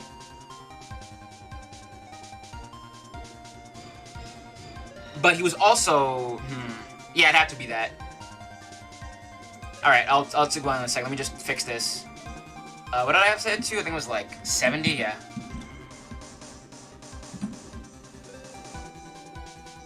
Yeah, right. Thank you. Luke Atney was a blackmailer. Objection! Hey now, isn't it a little different what you've been saying? You said that Kane Bullard was the one blackmailing Luke Atney. Are you saying that Atney was blackmailing someone else on top of that? You have to admit that does sound a little odd. It's not odd. It's the only thing that makes any sense. Kane Bullard was blackmailing Luke Atney. But Ron DeLite was also being blackmailed by a certain someone. So did you start receiving blackmail letters after this incident? Yes, just a few days after the Tier of Immanon heist. After that, I started getting the plans in the mail. I received plans from some very kind person. Incredibly detailed plans. Detailed plans. In which case, that would mean that Ron DeLite was actually Mask the Mask. That is what we were claiming. Someone else came up with the plans, and had Mr. DeLite seal his targets for him. And that someone was none other than Luke Atney. Shh! Silence! Now I see. It's all becoming clear. What is? When you were in grade school, you received the same report card every year. Careless, with a tendency to jump to conclusions. Am I wrong? How did you... You said that I, Luke Atney, was blackmailing Ron DeLite? In which case, I would naturally know all about his relation to Mask the Mask. Well, yes. Ron DeLite started receiving plans from his second crime onwards, correct? Which means I learned of it identity when he first committed that first crime. Good point. You certainly could have blackmailed him otherwise. Or would that be on a grade school report card? Jonesy, I don't know what to tell you this, but grade school teachers are mean. In that case, let's see some hot, bitter evidence. During the first crime, how did Luke Atney know that Ron DeLite was Mask the Mask?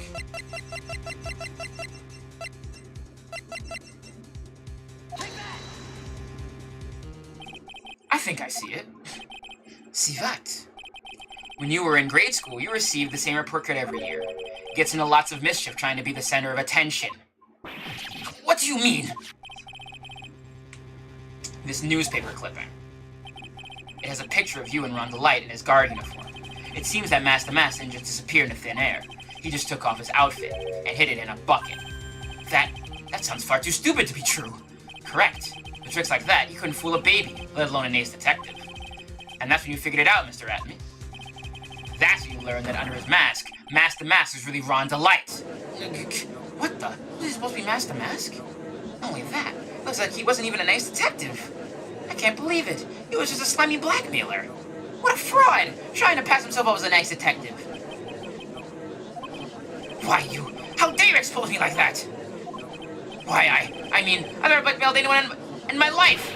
I'm a famous and proud ace detective and also Mask to Mask. Why can't you understand that? Yeah, that's Phoenix Wright. That's Phoenix Wright. It's literally just slowly, steadily increasing of, but that's so dumb, and it ends up being the actual answer. I'm afraid you are neither a proud thief nor an ace detective. You're a blackmailer and a murderer. That is your true identity. Why you? How dare you imply that someone so smart as I could ever fall into such lowly depths when I try to do something yourself? Yourselves a big mouth of yours. You're all fools, I say. And if you compare to my genius, you're all just jealous. So go on, desecrate me, commemorate me. Jesus. To make up one laugh.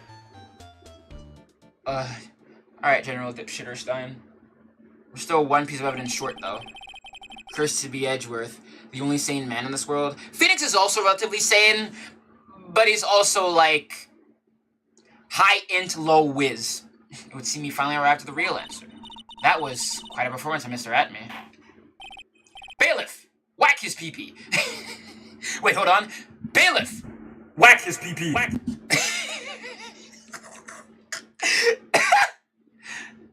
Yeah, and Maya has it most of the time. Bailiff, please prepare yourself for Mr. Atme. You're wondering about the murder weapon, right? Gordo, like, I almost called him Gordo. God, he would be a cool Gordo alt. Why isn't he a reference color and BB tag? Fuck everything. The hammer that strikes too fast, there's no time to aim. Oh, my bad. Sorry. What do you mean? I'm already prepared to deliver my ruling. Allow me to say one thing. I will be the one to judge. You don't get much more on your face than that. It appears that your claws weren't quite as sharp enough, Mr. Trite. What do you... It's true that you've proven a lot of things. Things like Luke Atme was a filthy blackmailer, and that he wasn't the Lordly Tailor the night of the murder. Yeah, that's right. That's why he's the one who killed Mr. Bull... But... Where's the murder weapon? There's still one thing you have left to prove. What's that? Because it wasn't at the warehouse doesn't mean he was at the murder scene. Therefore, if you can't prove that this pitiful excuse for a man was at keeping security, then I don't see how a verdict can be delivered. No way! Yeah, of course they do. That's literally like a thing about the game. Order in the court. Well, Mr. Wright, this is it. This is the final round. I've got to prove that Abby was at Mr. Bullard's office on that night. But can you really prove that? That's long enough. Mr. Trite, I want to hear your answer. That night, Luke Atme was at keeping security, and the defense.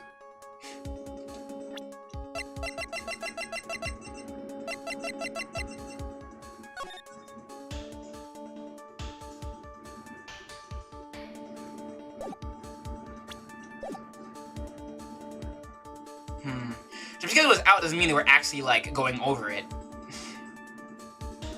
But it is considerable evidence. Especially since he called him there, right?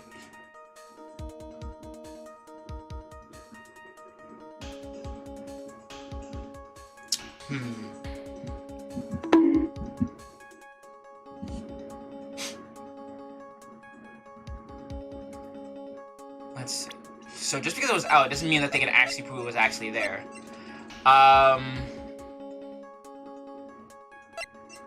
Alright, I'll bluff. What do you got, Rock? Defense can prove it. With evidence. Are you sure? Ha! Don't you worry. I'll watch over you as you break down and fall to pieces. Maybe the button? Well then, let's see this proof. Proof that Luke Atme was at keeping security that night.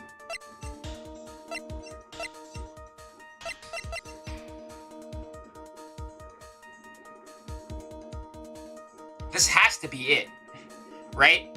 Because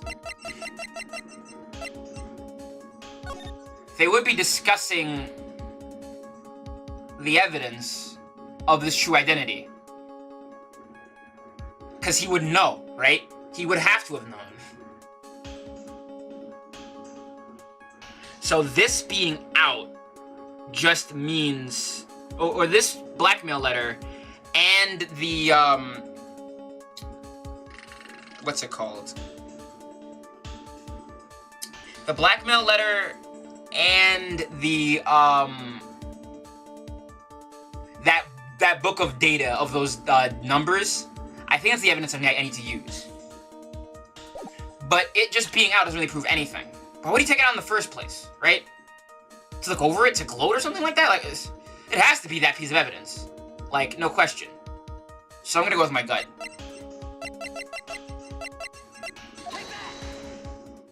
Yeah, I was right. This is the proof. It's true.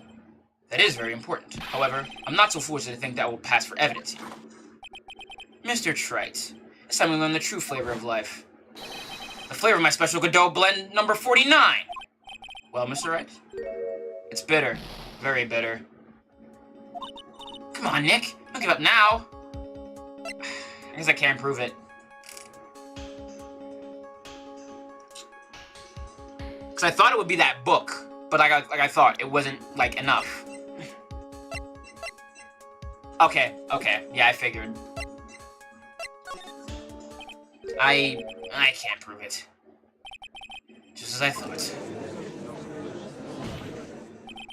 But, if we hear more of Detective Atme's testimony...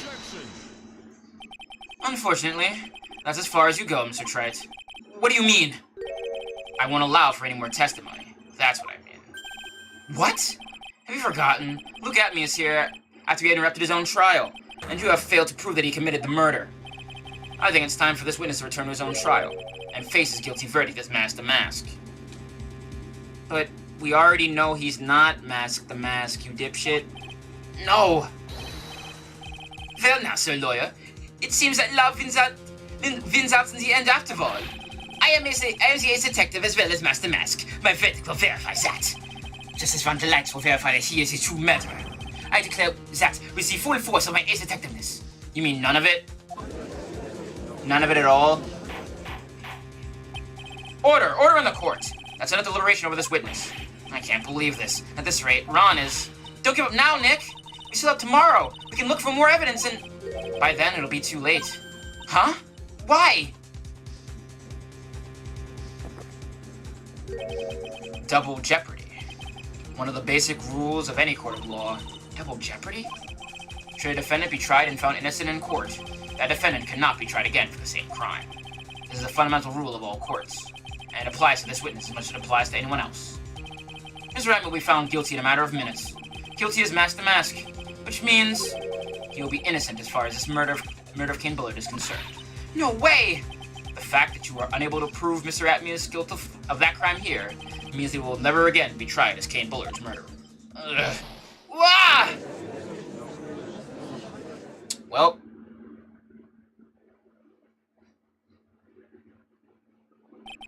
Now there's nothing I can possibly do to win. Even if Ron is proclaimed to be innocent, the real killer, Look At Me, will go free. You have cross-examined every witness has made this, every statement the witness has made here today. And as long as there is no more testimony, I'm afraid I will have to declare there will be no further questioning of this witness. Are there any objections? Yes!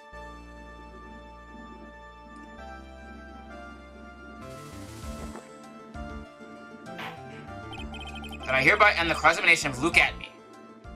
And... I think I see it. Your Honor, when you were a child, this is what was on your report card every year. Has poor hearing and often makes mistakes as a result. How did you...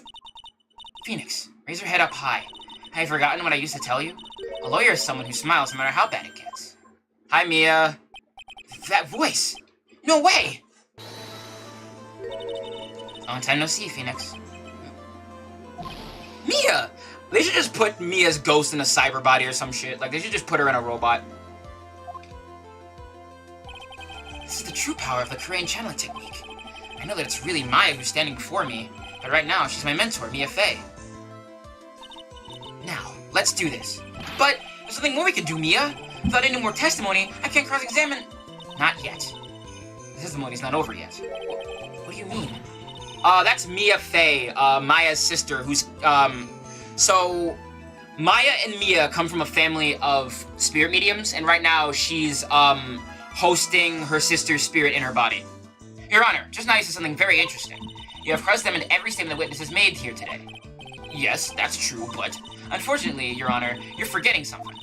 Earlier, after the last cross-examination, this witness made a number of remarks.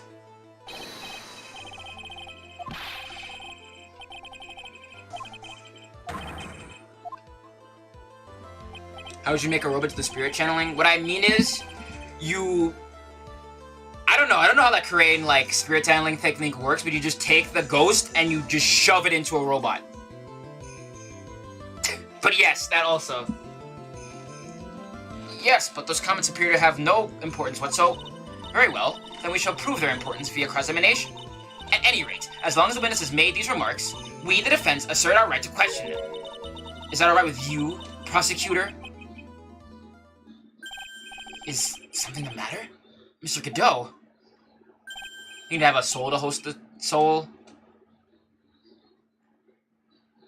Maybe. Ah! Nothing.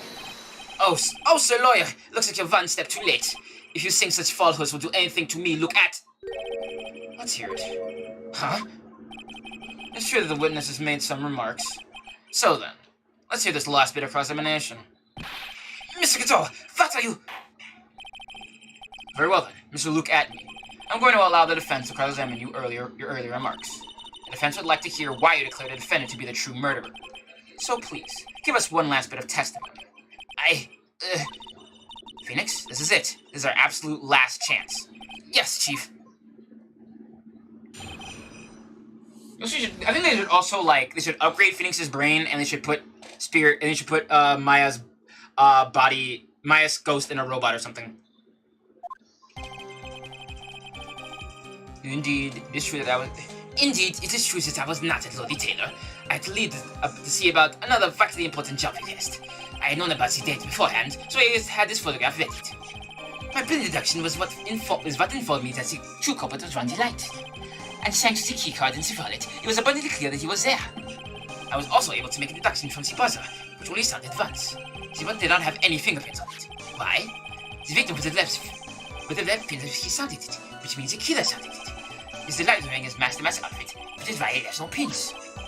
And the vibrator, the victim likely just mistook the color of the jewel. Savary! Therefore, all the evidence pointed out that poor boy. You know what? That is really good, Tia. You get points. Here's your Viv Fun bucks.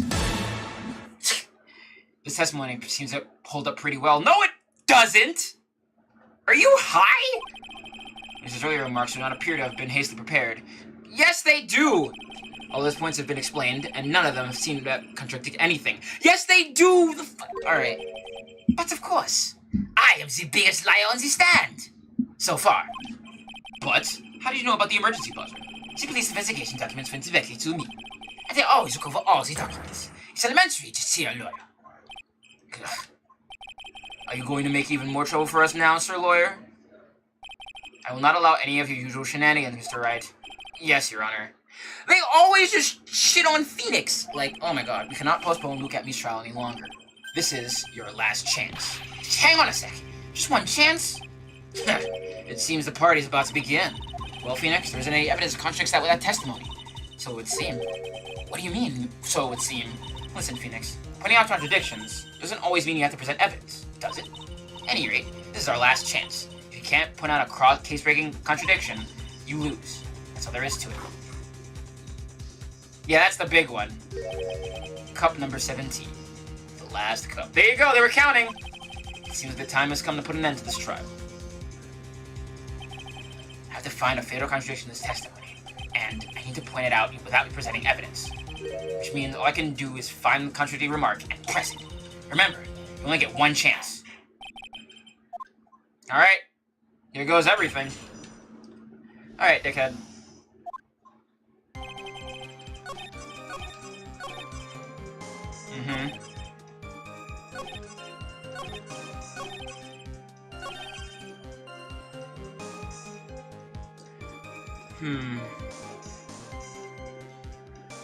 Yeah, alright.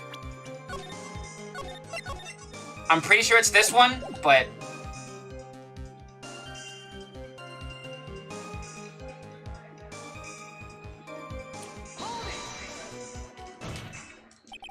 Mr. Atney, about this last remark. You still don't get it, do you, Trent? This isn't the time to be present witness on every little statement. I'm afraid you're the one who still doesn't get it, Mr. Godot. What? Mr. Atney, it seems you have finally admitted that you were in the CEO's office on the night of the murder. How can you say that? Let's review your testimony, shall we, Mr. Atney? The button did not have any fingerprints on it. Why? Mr. Delight was wearing his mask-to-mask outfit. Is that correct? Indeed, that's what I said. My deductions are absolutely foolproof. More like your deductions prove that you're a fool. I'm sorry. Whatever do you mean? For some reason, I'm starting to get really thirsty. When exactly did we learn that? When exactly did we learn the fact that Ron Delight was dressed as mask-to-mask when he went to the scene of the crime? That was, it was just a few hours ago. Back when my sixth cup was looking at me with a cold stare.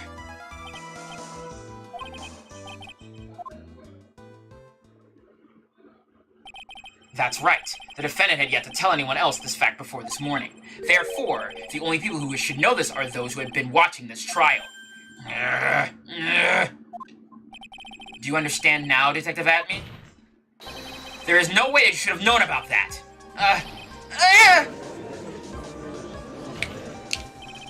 You were in the next courtroom being tried as mask-to-mask. So then enlighten us. Just how did you know about that piece of information? Well... How can you object to this? Come on! The detective must have known about it. He probably had plenty of chances to find out beforehand. And it's those chances that I want to discuss next. That night, Mr. Delight was wearing his mask-to-mask outfit. There is one and only way for Detective Atney to have found that out. Only one way, you say? Please recall, if you will, Mr. Delight's testimony. When I entered the office, there was a suspicious shadow there. He's an ace at being a huge scumbag. Got him! For a second, my client witnessed the real killer. Mr. Delight never saw his attacker, so there's no way to tell whether or not the real killer was Luke Atney. It's with that statement that I'll turn this case on its head. Just what are you implying? Mr. Delight saw the real killer, correct? Now, if you turn that statement around, it stands to reason that the real killer had also seen Ron Delight. Impossible. Truly a turnabout. Busted! Detective Atney, you saw him as the mask of the murder scene that night. You saw him when you killed Tan Bullard and assaulted Ron Delight. That was the only way you could have known what Ron was wearing. What the hell is that rumbling? Is he activating, like, all of his, like, Dragon Ball Z powers at once? Is that a logical fallacy? I mean, if he wasn't in the courtroom, and he knew what he was wearing, right? And he, like, let's see, so that he knew what the killer was wearing, and he was in the room at the same time. Like, there's no other way to know that. Like, how else would you know? There was no one at the, there was no one manning the, security cameras. You can't find that. And Larry isn't able to go and probably get you data back. Dude's, like, about as resourceful as, like, a what's it called? A styrofoam brick. So...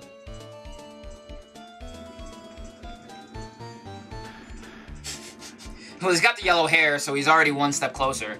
Take a look, everyone! Unable to find a rival worthy of my genius, I was forced to create one by myself! Here I am, the tragic clown! That's the same line you gave yesterday. But I think there's a little more meaning behind it this time. Why don't you just join the circus? Actually, I take that back. I can understand exactly why you wouldn't join the circus. What an awfully complicated incident. Cannon Bullard was blackmailing Luke Atney, who was in turn blackmailing Ron Delight. Upon killing his blackmailer, Luke Atney tried to frame Ron Delight. He then claimed to be guilty as mask-to-mask in order to escape his true crime. And to that end, he came with this plan, to use the double jeopardy rule when making his alibi. Yeah, you are just the entire circus. At any rate, it would seem we finally found the truth. Excuse me.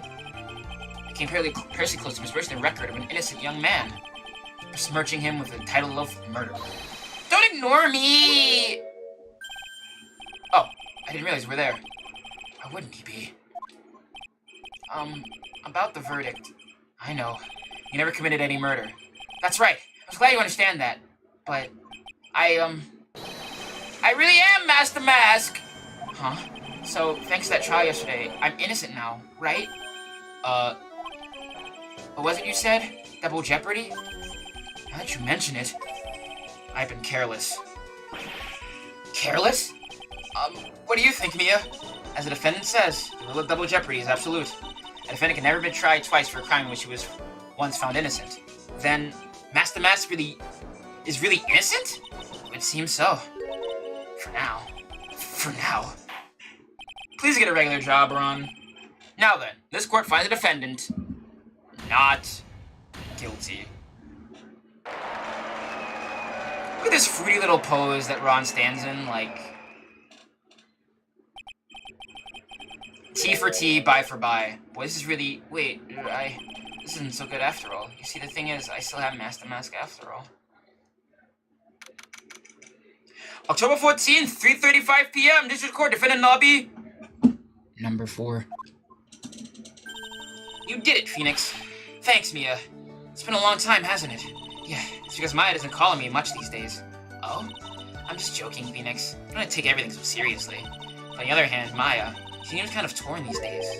You mean about becoming Master of the Korean Channeling School?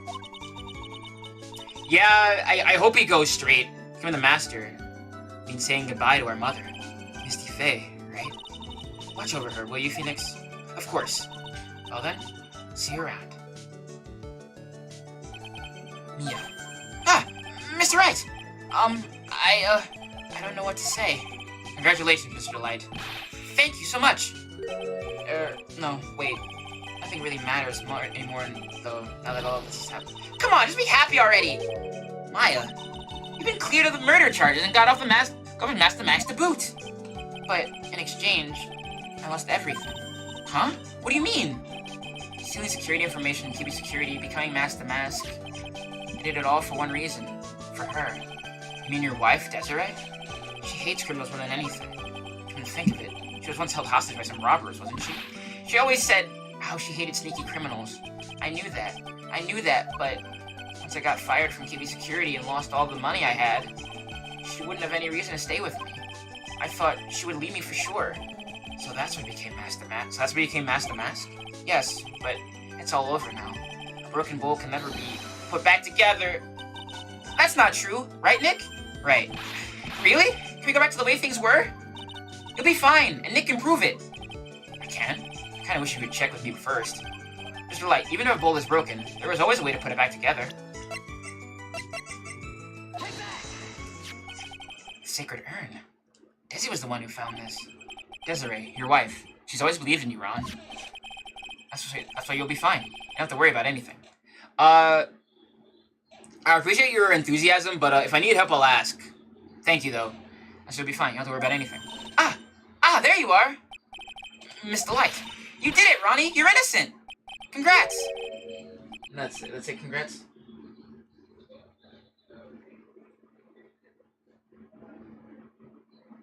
I'm so happy is what you said. Thank you. I appreciate that. But, I suppose you don't want anything more to do with me, do you? Ronnie, why didn't you talk to me about what was going on? I had no idea you'd quit KB Security. I never imagined you were really Master Mask either. Mr. Light, what are you going to do now that you know? You're not going to really leave him, are you? Come on, it's obvious, isn't it? How could I ever let a wonderful man like him get away? After all, my bike's really fast. So fast there's no way you could ever get away. But didn't you say that you hated criminals? Oh. I only hate people who act cowardly. Only people who act all cowardly and sneaky. Like the detective. I see. My Ronnie went and declared his crimes before he committed them. Like a man.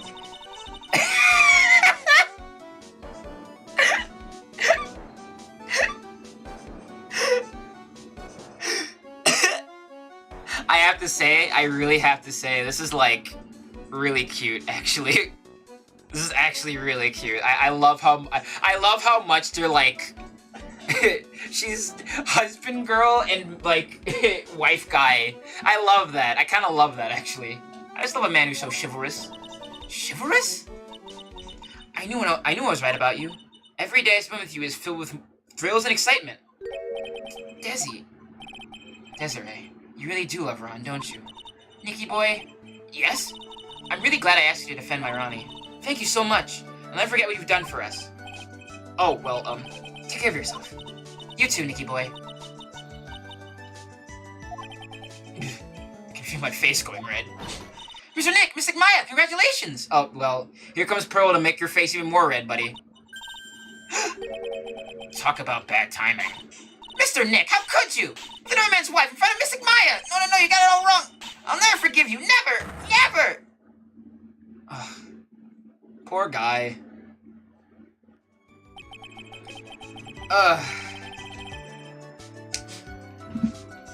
It's really fun when, like, your baby cousin, quote unquote, your adopted baby cousin, thinks you're, like, hanging out with your adopted baby sister. It's weird. And just the case came to a close, so did my consciousness. Ron said a broken bowl can never be put back together. But I know that's not true. I mean, just look. Here's a perfect example of one that was put back together even better than before. Even though it doesn't have the spirit in it anymore. The end. That was a long-ass second episode. Holy shit.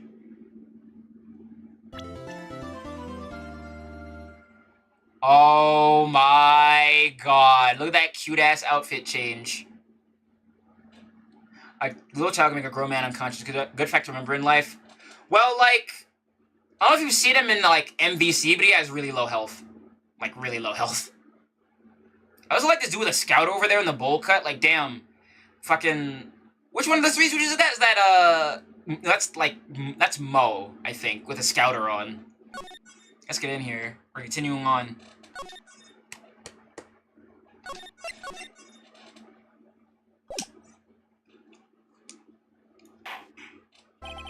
That's enough! This court sees no reason to further prolong the trial. This case is extremely clear. I see no room for misinterpretation of the facts. It wasn't me! I swear it wasn't me! The evidence and testimony you have seen and heard are conclusive. The victim was alone at his table when he drank from that cup of poisoned coffee. No! You're wrong! I know what I saw! I saw... Oh, he's wearing a hat. I see. I thought it was a bowl cut.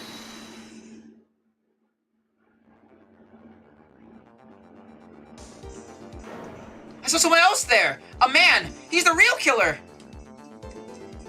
Uh-oh. Uh-oh!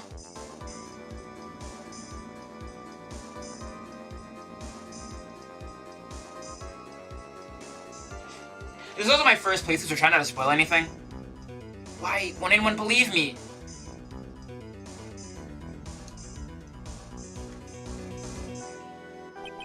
Well, I say that pretty much wraps up this case up, wouldn't you? Mr. Wright? This court finds the defendant.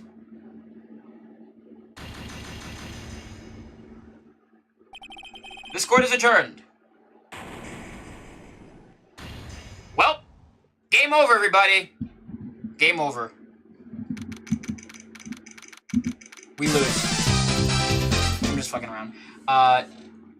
January 6th, 10:03 a.m. Renko Law Offices. The start of a new year always makes you feel like I can take on the whole world. I bet it does, Maya. No, don't leave! So I've decided that our resolution should be Zavari. Take on the world. What do you think? Sure, whatever, Maya. But I think you've had more than enough mistletoe cake. Never. You've got to eat a lot of cake during New Year's. It's practically a tradition. Like watching the fireworks on TV or playing a board game. Hey, pal. It's the gumshoe. Happy New Year, detective. Likewise. Listen up, right? I wanna... Here's to another fruitful year of lawyer-police cooperation. Yeah, me too. Alright, pal. You've got some explaining to... Have you got a holiday present for me, detective? A what? Well, yeah, have this. It's really nothing much, but... Yay, thanks! Look, pal, we need to have a talk. Have a seat. Hey, what about Pearly? You haven't got her present, have you? no. I mean, yes. I mean, no. Are you doing this on purpose? Heh, guess I'm busted. How'd you like my first practical joke of the year? Very funny, pal. Now, let's see how funny you think it is when I show you this. What is it? A magazine? Hey, I want to see. Deadly poisoning brings guilty verdict. Defense attorney Wright trounced. Trounced? Let me see that. A defense attorney gave an almost Chelsea amateur performance yesterday. What the heck is this? It's a report, pal. About you! Listen to this. Mr. Wright must take full responsibility for the ruling of this case. Well, and don't tell me you don't remember anything about it. But I don't remember anything about it. When was this issue from anyway? December of last year, which I guess makes it last month. Which makes it old news, you mean? Well, but I wasn't involved in a poisoning case in December. Maya's very good. I think she's great. What is it all about, Nick? If it wasn't you, Belle, then that leaves only one possibility. No way. You don't mean... A phony Nick? This must be Gumshoe's idea of a joke. I guess he's starting off the year with a 1. He's starting the year with 1, too. I think he must, you know? Article from November 5th says it was trounced and my client was found guilty. So, what are you gonna do about it, pal? What do you mean, what am I gonna do about it? Well, it's your fault that the judge found the defendant guilty in this case. My fault? How do you figure that? Because the Phoenix Wright is super famous now. Well, maybe only sort of. Yeah, see what happens when you hotshots start getting too full of yourselves? But I didn't do anything wrong. At least, not that I can remember. You better make this right, Belle. Now! And that means taking the case back to court. Got it? Yeah, right? Like... What? I don't know what would happen to make you not go to Wright & Co. first to meet Phoenix Wright and instead go to some other jackass. Like, what? This is clearly a bunch of hooey. So then we got our first case of the new year. Let's tackle it with gusto. I don't know. The judge already issued a guilty verdict once in this case. It's not gonna be easy to get it overturned. I guess that New Year's resolution's gonna have to wait until next year.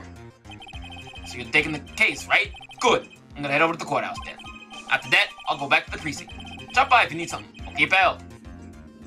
Yeah, it's a good thing they only use these things, like, from time to time and not, like, consistently. You know, it's very selective. I guess people are starting to know the name Phoenix Wright. If a client entrusted a case to me based on my reputation, I guess I am kind of responsible. Why would someone want to impersonate me? What sort of guy would do that?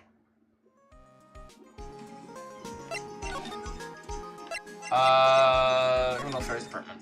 Let's start here. January 6th, Police Station, Criminal Affairs Department. Yeah, a little bit. A little bit. It's been ages since we came down to the precinct, huh, Nick? Yeah, it's good. You don't want to hang around cops that long. They kind of reek of bacon. Yeah. I think Gumshoe knows the pencil's there.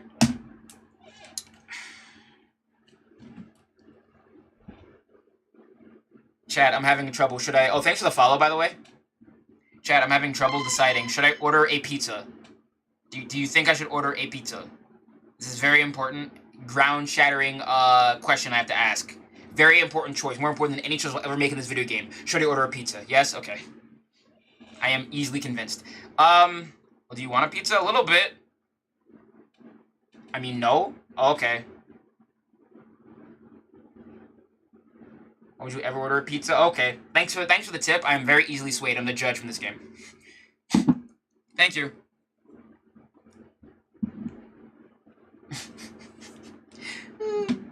I'm very easily swayed. Looks like Gumshoe isn't around. He's got it so easy, leaving everyone else to do the work. No, he's out there somewhere. My bet is on the courthouse. He's probably trying to arrange the retrial of this case. Because that means we should go to the detention center and have a chat with our killer, huh? After being convinced without a fair trial, I'm not sure killer is the right label. Yeah, I guess I'll order this cheap-ass pizza. I'm just kind of stingy about saving money because in my line of work, money isn't always guaranteed. So I have to pinch my pennies, so to speak. But order a fucking pizza from 7-Eleven. I don't give a shit. This is so nerve-wracking waiting to meet our new client. I wonder just what kind of person you tricked and got found guilty. Maya... Okay. I think at some point Phoenix should just, like, shrug and just go, I give up. You know? Keep it down, Maya. That kind of talk could ruin me. Ah! How could you, Mr. Wright? How could you do this to me? Hey, it's... What's her name? From, the first game. No, from the second game. That former... No, she's not the former cop. She is the girl who worked... Yeah, it's Maggie. They put me in solitary. I mean, will stop crying. Aren't you... Yes, I am. I am totally and utterly let down. Ah, you're... Are you... Don't pretend you don't know me. It's me, Maggie, remember? Maggie Bird. Maggie Bird. Ah! Yeah, from this case. I'm glad you quit being a cop. Good for you, Queen. A pizza for and a drink for, like, it is a really cute look, though, yeah. Let me put in this pizza. I'm tipping 25%. Double, toiler and trouble. Ordering a pizza on the shovel. I don't know. Fucking saying words. Morderer. Give me a second. Ordering this pizza. Okay, I'm done. Pizza order in. Maggie Bird. She's the police woman I defended that one time. She was accused of murdering her lover. He was a cop, too. Officer down!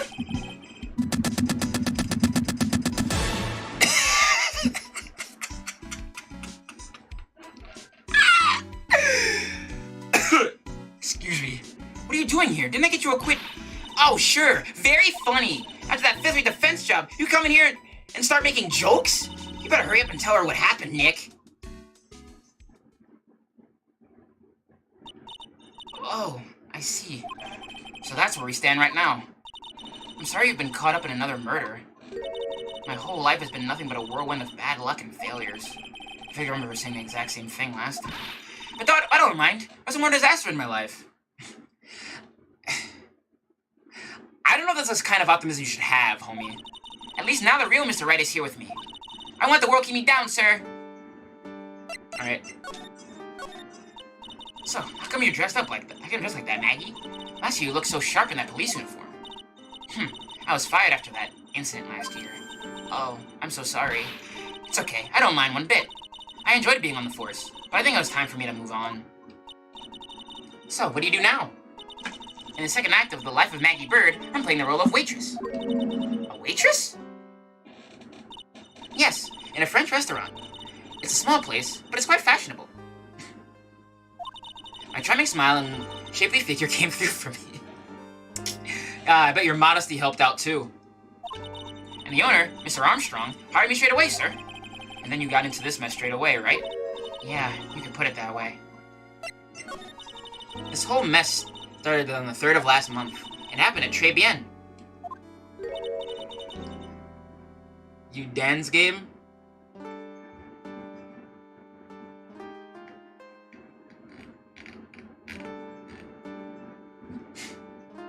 Très Bien?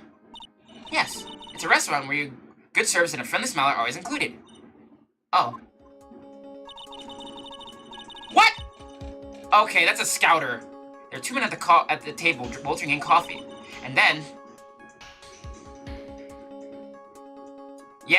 Yeah. She's a former cop, so it's fine. I don't know if you're listening to this, no, you're not listening to this in, yeah, it's... Oh, wait, hold on, I should move this up, actually. Where is it? It's... What text is this? This is, Oh, no, that's not text. It's... this one. Okay, let me move this up on the ladder a bit. We don't care much for cops here, suffice it to say.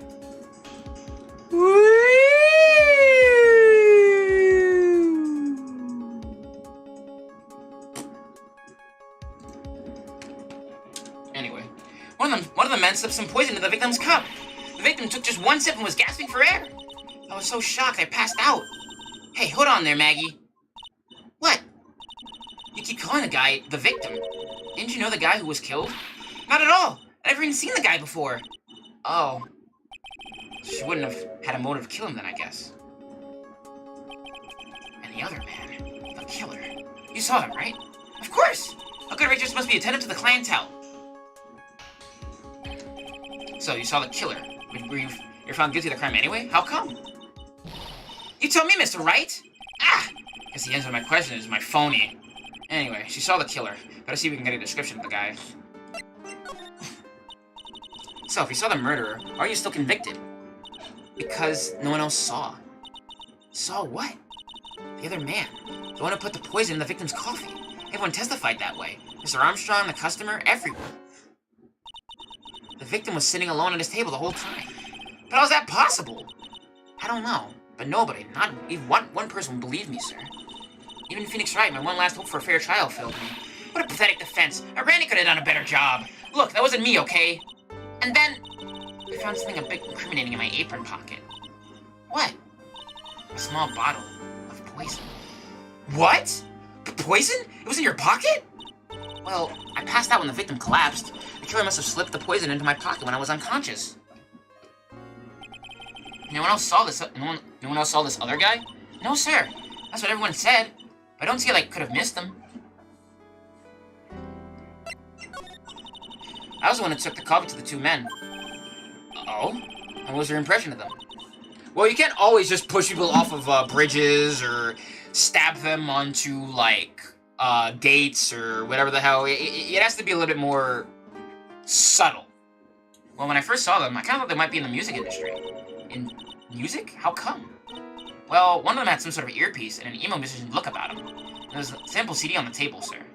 An earpiece and a sample CD, huh? Did you look at the CD at all? It had a band's name written on it. I think it was MC something. They must have been preparing for their debut, I guess. It's a band CD. Maybe a promo disc? Maybe it was MC Screwdriver. Get serious, Maya. Would you buy the CD of a group named that? What was the name of the group again? MC Hacksaw? No, MC... What about the killer? What did he look like? Well, I don't even remember. I thought he was a young man. Well, built like the victim, really.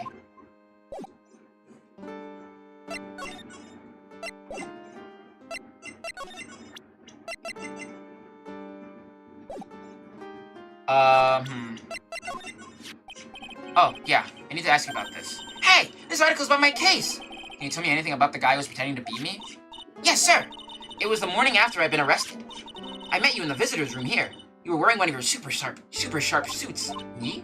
Yes, you, Mr. Wright. Hey, Maggie! Was my evil double... I am there, too? No, I don't remember a phony you, Maya. Oh, would have been so cool. Then you got really worked up and passionate. I'm gonna get you cleared. I'm gonna get you cleared of this crime, you said. Okay, I get the picture. But you've met me in person before. So how come you didn't realize that guy wasn't the real me?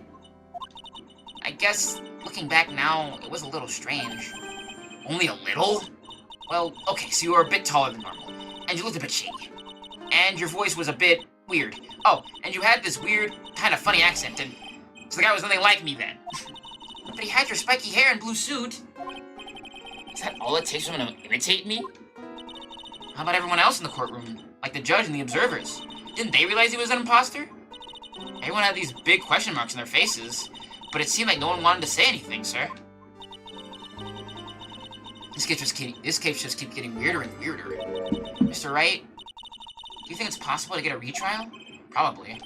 The court ruled in the absence of a genuine defense attorney. So we should be able to get a retrial. Mr. Wright? Do you think we'll win next time, sir? Like... Sure, you can have the hair and the suit, but like... How the fuck you fake the attorney's badge, right? Like, how do you fake this? How do you fake this? Honestly. I gotta remember the height and voice people I've seen once. Damn. Yeah, she has. My life has been a full-course meal of bad luck with a defeat for dessert. Since I was 6 months old, when I fell from the 9th floor of my apartment building. Jesus Christ! Hello? I've been hit by all sorts of vehicles, gotten sick from all sorts of foods, failed at almost every test I've taken, experienced almost every kind of disaster. I even landed a phony lawyer at the misfortune of being accused for murder. But I will survive, because Maggie Bride always lives to fight another day. And one day I'll find it. Just you wait and see, sir. I'll find that one single moment of good luck.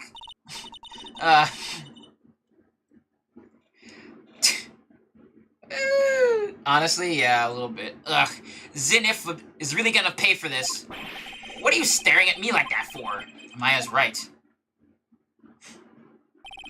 Whoever it is that thought that it was a good idea to use my name and get an instant convicted of murder, I better watch out. We'll find him, don't you worry. We'll get Zenith for you. Thank you. Oh, I'll see where Trey Bien is then. Trey... Ah, right. The restaurant where the murder took place. Yes, sir. When you go, please tell Mr. Armstrong I said hi. Sure. All right, Nick. Let's go check out this restaurant and its food. Of course that's what you think about more, Maya. This is a cute-ass little restaurant.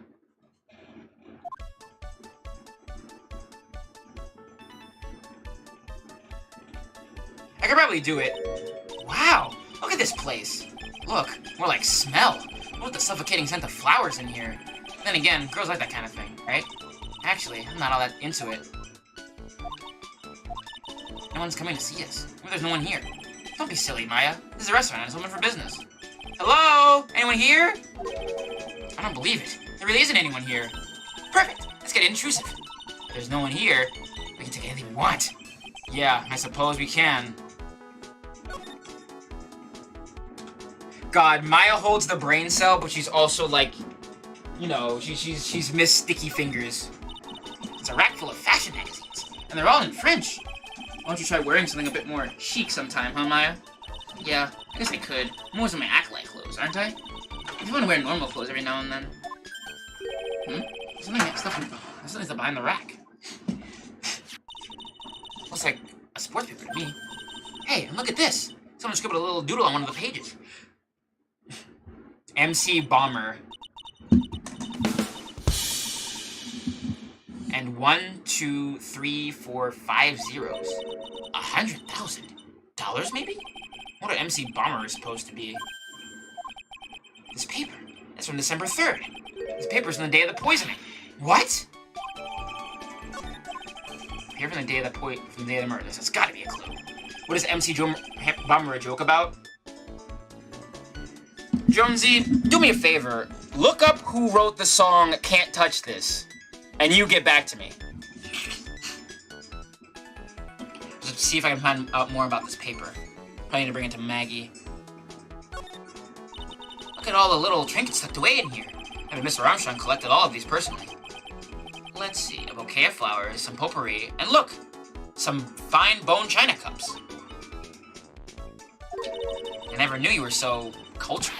Come on, Maya! This is common knowledge. Any Joe Schmo knows this much.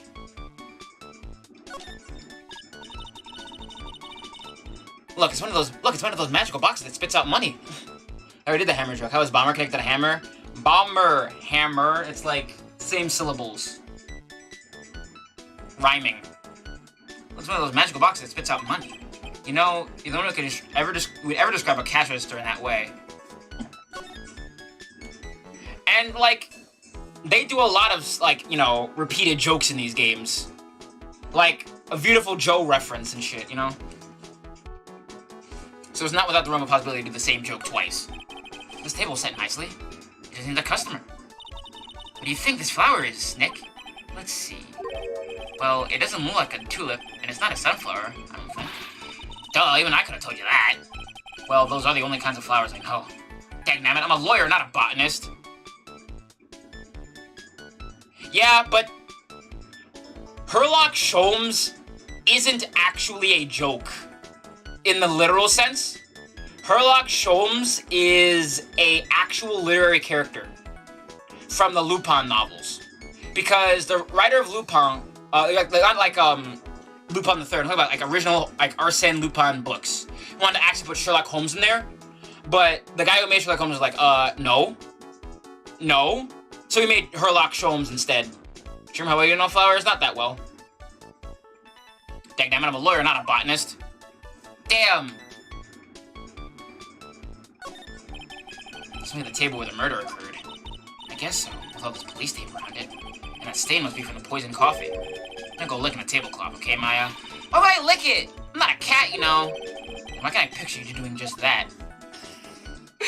Their banter is so good. beautiful winter wonderland out there. Really? Cool, I love snow. Let me see. Huh? It's not even snowing. Gotcha. I was only kidding, Maya. Nick! There are lies that are okay to tell, lies that definitely aren't. All I did was tell a itty-bitty white lie about non-existent white snow. Alright, I think I've seen... No, I haven't. There's one's partitions that separate the tables. When you're seated at a table, you can only see the tables to the right or left, your right or left. I'm gonna just check on shit. Let's see. Actually, look at this a bit closely. It's a rack full of fast magazines, they're all in French. Why don't you... Okay. Should probably bring that to, what's her name? A rack. Oh, there he is. I know exactly how to voice this dude. I think. Those on his front entrance.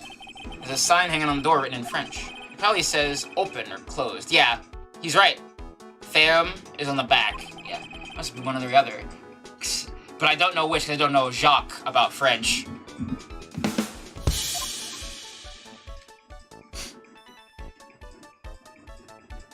Very funny.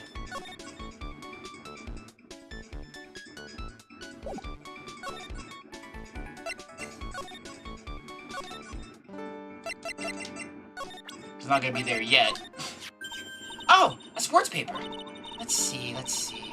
Did Guts Braun manage to defend his heavyweight title? Guts Braun? Good name.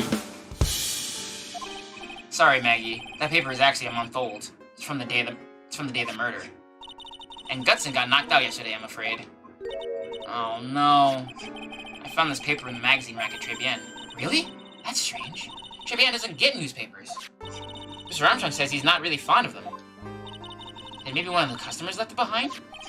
Anyway, what I want you to take a look at is this scribble. Aha! That's it, sir! MC Bomber! That was the name that was written on the CD! Just as I thought. I guess it wasn't MC Screwdriver after all, huh? That $100,000 may be a down payment for a record deal, right? If someone gave me $100,000, I'd sing for sure. The Massive Crane and the Spirit Song, or even Maya's theme. Okay, Maya. So, this MCD was on the victim's table. That means this newspaper must have belonged to the victim. You're right! So the victim left this behind on the day of the murder, huh? I think you better step up the investigation, don't you, Nick?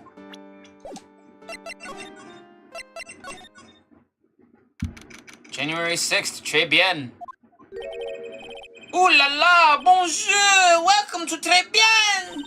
Oh, hello? What happened to Maya? She's frozen stiff.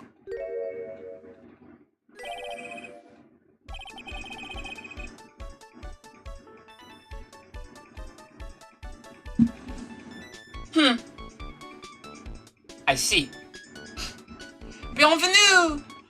Welcome to my petit restaurant. Restaurant. I think it's restaurant. Yeah, it's restaurant. There you go. Huh? B Avenue? Oh no, my petit Julie. Huh? Me? Look at his face. Like a kitten ejected by its own mother. You are fatigued, no? Hello, you need this. An aromatic bath oil melange of la neroli and la rose. My personal recommendation. Yeah, this is the gayest looking man I've ever seen. Finally. It's about time. Phoenix needs to step up his game. You think I need what?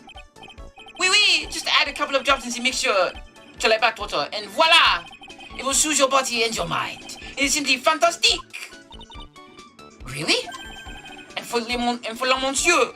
Who, me? Look at that face. Like la puppy rejected by life itself. You are fatigued, no? For you, monsieur, I recommend this. Oil of bergamot. And maybe a hint of oui. I will add la peppermint and la clarissage for a fragrance exceptional. This invigorating recipe will bring out your delicious beauty, monsieur. My beauty? This is a Vive lore. I took French for a long ass time. Also, my pizza's like just about to come, so I'll like be right back. Give me like 5 seconds. I need a pizza time button. Pizza time!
I return victorious with a Pizza.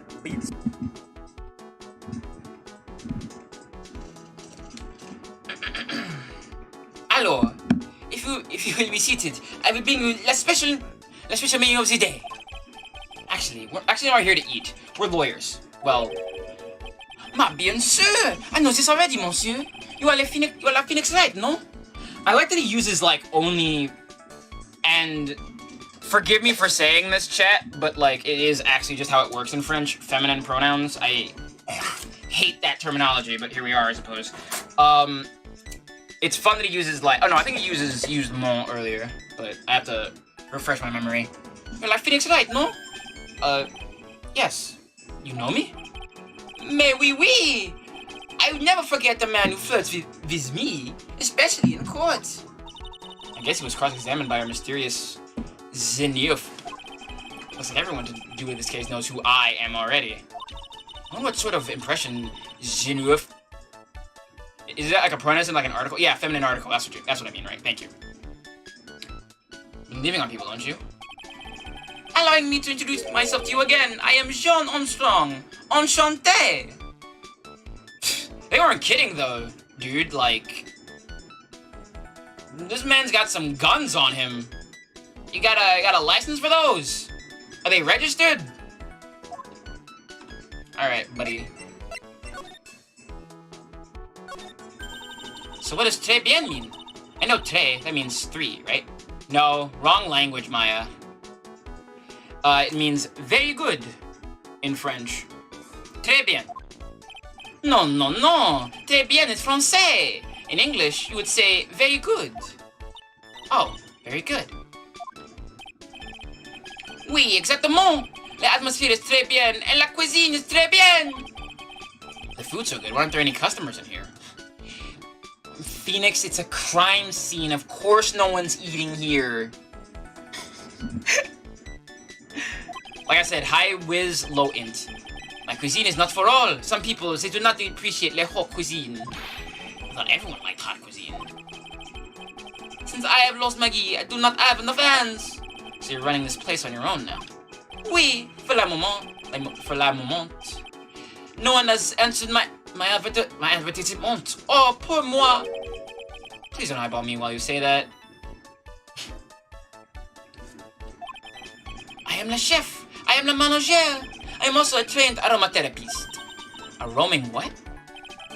You said like there was a police tape at the subway people which wouldn't sit at other tables. I'm pretty sure it would probably get closed down, considering. A practitioner d'aromathérapie. The art of soothing la soul with the delicate floral aromas. Yeah, this is a fun design. I don't hate this at all. This is really, really cool. I like this design. Very fun. This bitch pink. How can you hate them? Delicate. The smell coming from the bottle, from my belly earlier was anything. The bottle earlier was anything but. So, could you tell me what you know about the incident? Bien. Très bien. Yeah, bien. Makes me so sad to remember it. I remember it so well. Most of the months has passed since that happened. Yeah, I guess it's been about a month since Maggie's sentencing. So, it was the 3rd of last month. Just after 1 in the afternoon. A man who was here for coffee suddenly became ill. Because of the poison in his coffee? That is the truth as I know it. It was Maggie who took his drink to him. I was in the kitchen. I heard the sound of someone collapsing. When I came out to see what it was, he was already slumped in his chair. He was dead? Mon Dieu, oui, he was dead! Maggie had passed out also. And the man who died, was he alone? Oui, monsieur. All alone. I know that Maggie said there was someone else, but... I see. La police, they asked me many times. Are you sure there was no one else at the table? They asked. But I am not the only one. The old man said the same thing. Old man? What old man? So who's this old man that you mentioned? At the time of the murder, there was another customer in here. What? Someone else saw it? Mais oui! As usual, he came alone that day. At the time of the murder, he was here. He saw it too. But he said the same thing, since there was no one else at the victim's table. Maggie swears there was 2 people. There were 2 people. Mais, mademoiselle, la lawyer, you could not prove this, no? About the lawyer. That was me, I suppose. Mais bien sûr! Wow, he's the first person who said it wasn't me. Don't kid yourself, Nick. Now who's the one making stuff up?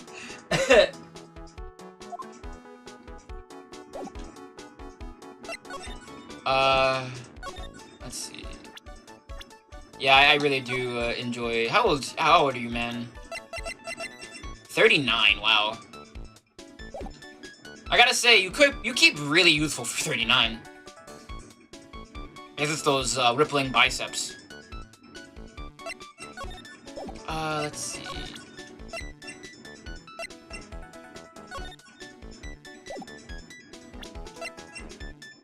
Why should I give him this magazine clipping? Let's see, just real quick. I'm not a lawyer myself. I do not wish to speak out of turn.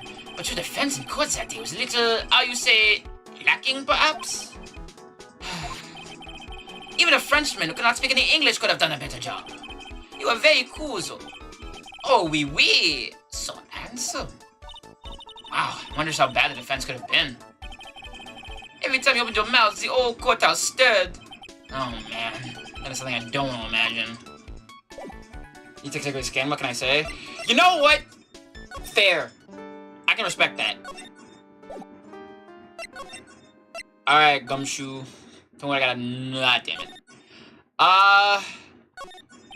This must be the chief detective around here. He's glued to his computer screen. What? The master turned up at the bank. What's he doing? Hands up, you scallywags. You're under arrest. Hey, that's our job. Looks like Ronda Lights opted for a new career. Quit serving the gnat, chief. Sorry, I was just, things feel pretty tense in here. Wait, what did... Turned up, hands up, you scallywags. You're under arrest. Oh! Oh, he became a hero instead. That's really funny. That's really funny. There's the blue badger. Hey, that's the police mascot, isn't it? It's so cute. That's the blue badger. It was my idea. I made it. And now it's the national symbol of the police force. So what's the pink one? It's new, right? She's not an it, Nick.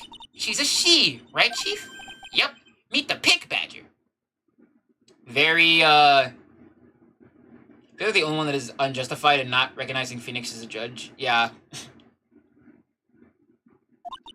So one's called Blue and the other's Pink, but they're both called Badger? You got it! They're married. Mr. and Mrs. Badger seem to be cuffed together, Chief. You got it! That's marriage for you.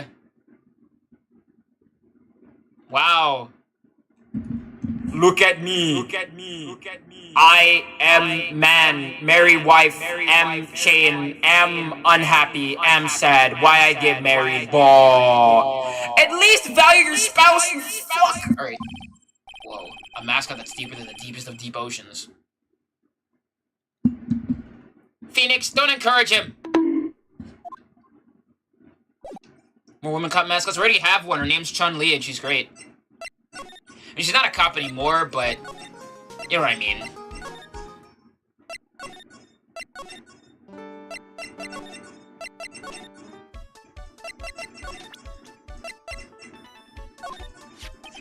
We found this sports paper in the magazine rack here. One of my customers must have left it behind. Do you have any idea which customer it was? It's the only ideas I have, mademoiselle. Save for my kitchen. Oh wait, the only ideas I have, mademoiselle, I save for my kitchen. Alright. That's gonna really present here. What my lawyer badge? Get the cop out of the force, can I get the force out of the cop? Please, monsieur, there is no need to tell me that.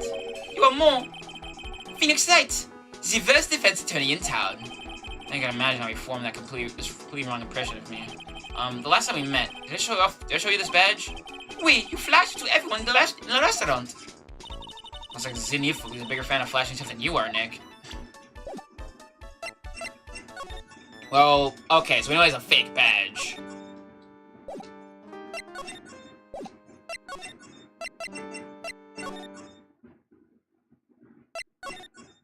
So, now what? Looks like I missed it, Trebian.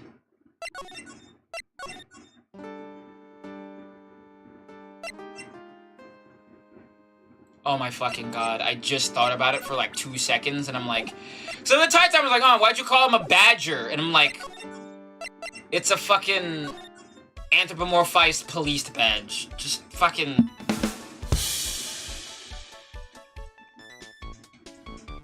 I'm so fucking slow. Holy shit. Ugh. Just having that revelation gave me a migraine.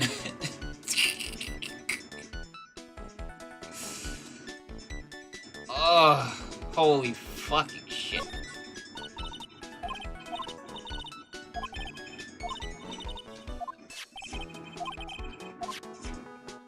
Who else can I talk to about it? I've already talked to Armstrong about it. I've talked to Maggie about it. Every time I do the drum roll, disappointed at the beginning with ska song, it's a rim shot. I'm not gonna suddenly play a ska song.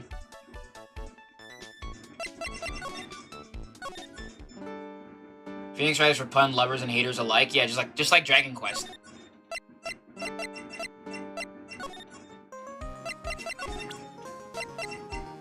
I want to show this to Maya, but I don't think it'd give me anything. Alright,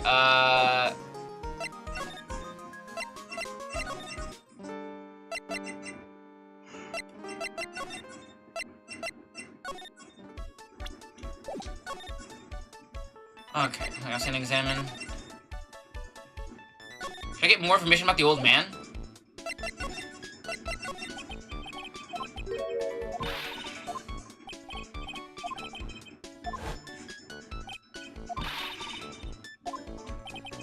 I can't really until Gumshoe shows up.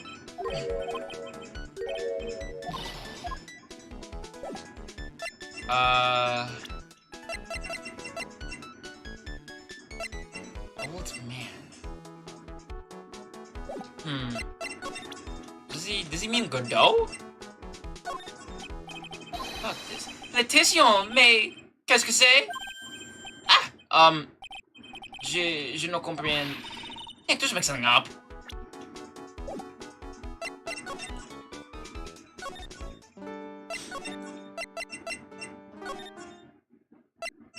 Let me examine a bit more, I guess. These are the detectives' desks. There are computers and files in each one. Funny, they're a lot tighter than I expected. These detectives have spent a lot of time at their desks. Yeah, and then there's this guy. I think he's like... Don't die running a red light. Die the old-fashioned way. Of old age! Every day I read sentences.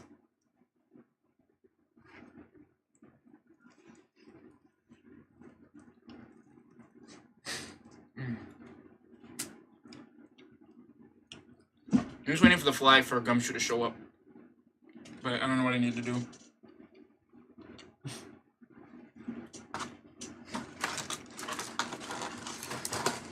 Pizza's good.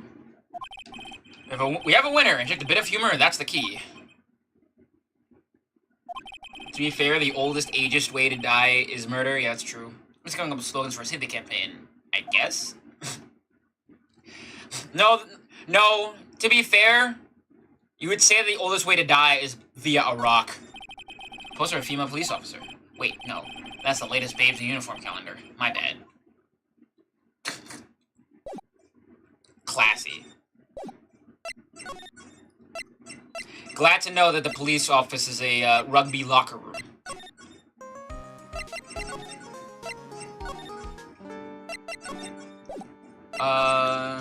Maybe I should talk about... Oh, so you met the owner, Mr. Armstrong. He's, oh, how can I put this? Pretty unique, huh? You mean the sickest dude in the entire game? Yeah, of course. He has a really intense aura. As a chef and a person. Yeah, he has a pretty intense aroma, too. So did Mr. Armstrong really not see the killer? Apparently not. Well, he's in the kitchen all the time, just as all possibly didn't.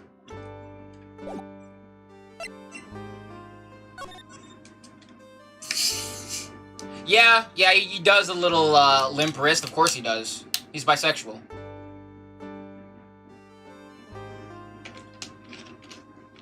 Gay people, lesbians, and bi people, all in, like, triple handshake, and it's just limp wrist.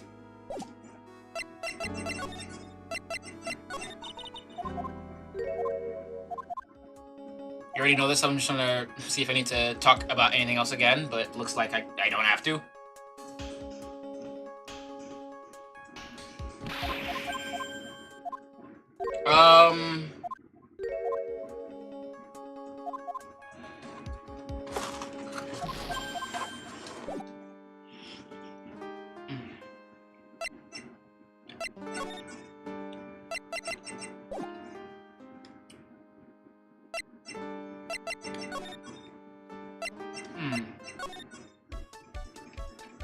Oh, let me just show Maggie.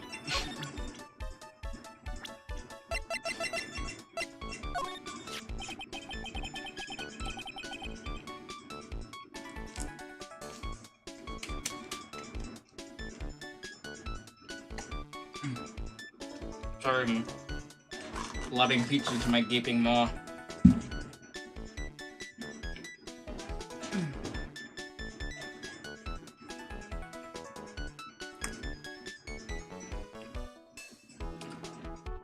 Yeah, they do.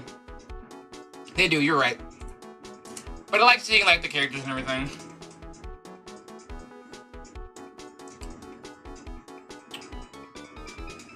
Maggie was a policewoman once, n'est-ce pas? Yes. But she had to quit for, reason beyond her control. Oui, oui. She was a suspect in la murder investigation, no? Oh, you know about that? So that is why I gave her the perfume for happiness. Happiness perfume? Oui. The one from Bergamo, like I have given to you before. And she got us again. And found guilty this time. This is true. Oh, this time, my bad. This is true. A natural aroma of unhappiness must have been very strong. Just admit it, your perfume doesn't work. I'm not surprised he was a prime suspect. After something like that took place before my very eyes. Something like what? What's this guy talking about? Does this mean that he did have a motive? We gotta ask this guy for more info. Stat!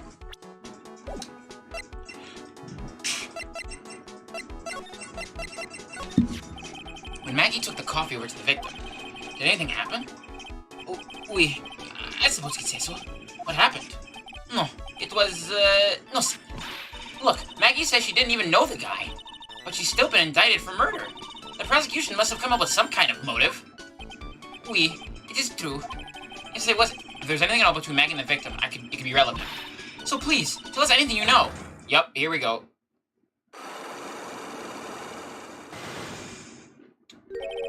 I smell that coming a mile away. Cyclops? Cyblast! Oh, no way! What are we gonna do, Nick? Is the remove... What the? What's wrong? The Magatama. It's gone! Huh? I had it in my pocket, but it's just vanished into thin air. What? But I could see the Cyclops. Maybe that means the Magatama's nearby? Mr. Armstrong, could I just confirm something with you again? The table where the victim was sitting. Was anyone else sitting there? That's a question you will have to ask him yourselves. Huh? Him? The old man spends all of his time down the park. The park? Oh, a park. What park's that? Behind the restaurant. It is called Vitamin Square. Thank you. Je vous en prie, my dear. Let's go check out this Vitamin Square right now, Nick. Do I not? Oh, I legit just don't have it. It vanished. Literally just out of the pocket. Awesome. Oh, this place!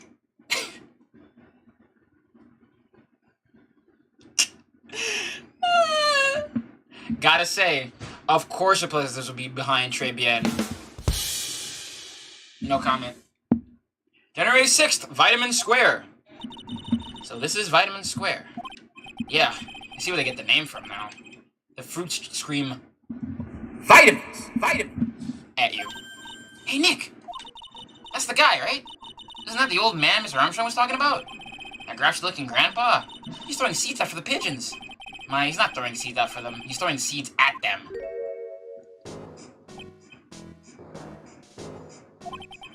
Ugh, my grumpiness threat level has just been raised to red.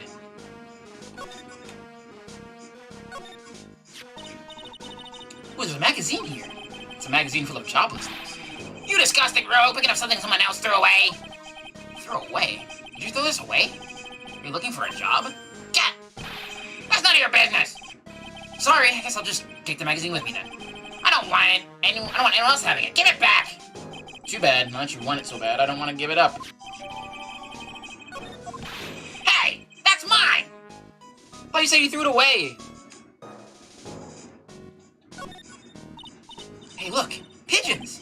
Yeah, and heaps of them, too. You know that pigeons are a symbol of peace? That's a dove, not a pigeon. Poor things. So they can't be symbols of peace and harmony just because they're gray? Is that it?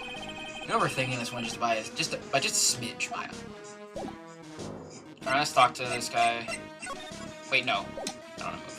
Yeah. Let me examine a bit more first. What else we got here? Let me talk to him. Excuse me. Would you mind if I had a word with you? Yes! I just want to ask you a couple of questions. What's the matter with you? Can't you see I'm busy? You don't like seeds, eh, pigeons? He's really chucking those seeds at them. That's gotta hurt. Come on! Eat this! Excuse me, sir. Can I ask you about Maggie Bird? I don't know any Maggie Bird. Yes, you do. Maggie, the waitress at Très Bien. Gah! This is a disgrace, I tell you. Another disgrace. A disgrace? An innocent young girl revealing herself like that. Revealing? You mean her uniform? The youth of today. They don't have any shame. No shame, I tell you. Not 1 ounce. Whatever happened to the old Bushido values of Japan, like honor and modesty? What about me? I'm not wearing anything revealing. You? You're probably lack any sense of grace. Talk about hitting a girl when it hurts. Jesus, what a joik. You go to Très Bien a lot? That miserable excuse for a restaurant? That garbage they serve in there is not food. Where's the sushi? The tempura? The rice? I have to say though, like, just based on the nuances of this game as a whole and its localization, him complaining about this is even funnier probably in the regular, like, localization, but whatever. Très Bien is a French restaurant, sir. Where do you think we are, boy? In Paris? I want real food, not those snooty snacks. What about those shameless girls? You mean the waitresses? You can see all the way up to their... Yes, the waitresses! They're practically naked! It's a disgrace, isn't it? Well, isn't it? Dude, Grandpa, it's calm down time. Listen, it's not my restaurant. Gah! It's a miserable excuse for a restaurant, that place. Miserable! So he knows the place. He must be a regular. But if he hates it so much, why does he keep going? Are you a regular at that restaurant, sir? It's just, if you dislike it so much, why would you keep going there? Sir? There you are, you filthy pigeons! You want food? Ha! Take that! He must be hiding something, right? If he is, I should be able to see a side or two. Oh, wait. I don't exactly have the Magatama right now, huh? Remember, Nick, the Magatama is only on a loan. You better find it or else. If Pearls ever gets wind of this, I'm gonna be in a world of pain.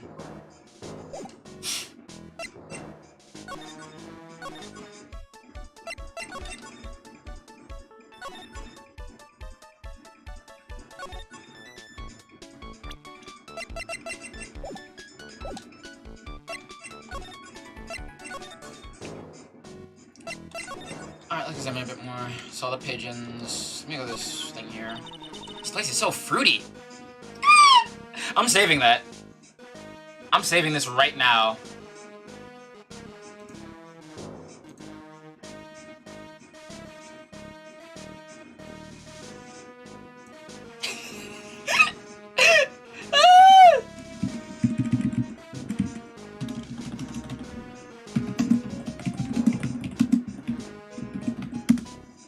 Alright, I got it. We're good.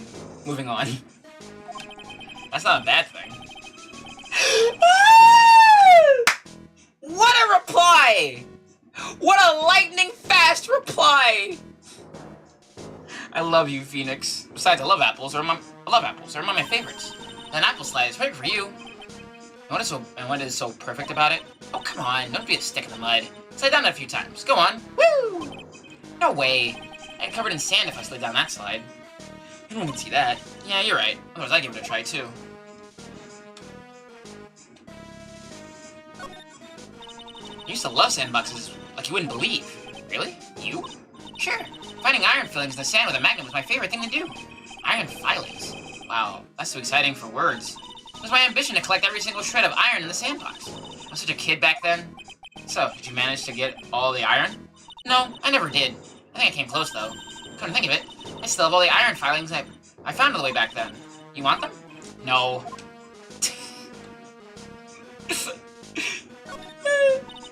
Looking at this orange reminds me. Of what? That you're supposed to eat a lot of them to ward off colds in the winter. You can't have fun during the holidays if you're sick in the bed, you know. You don't have to tell me twice. Oh, I love that lightning fast reply of Phoenix, like, saying it's not a bad thing. It's so funny to me. Alright.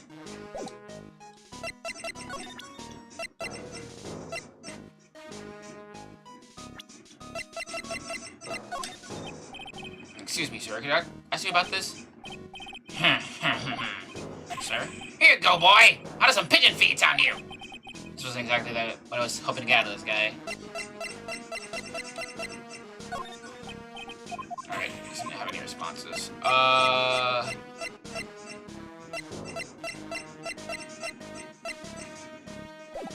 Okay. I don't know what to present to him. Ow! Eye, pain.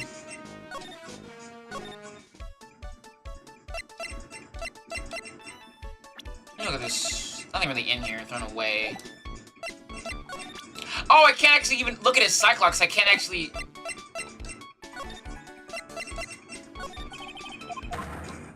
Oh, I guess that's how I do it. I just have to talk to him. Let me try that again. I didn't accidentally where you have different dialogue. Okay, let me try that one more time.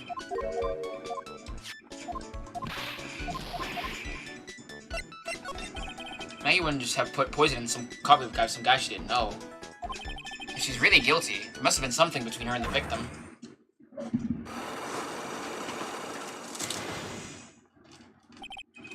No, it was nothing, I am sure.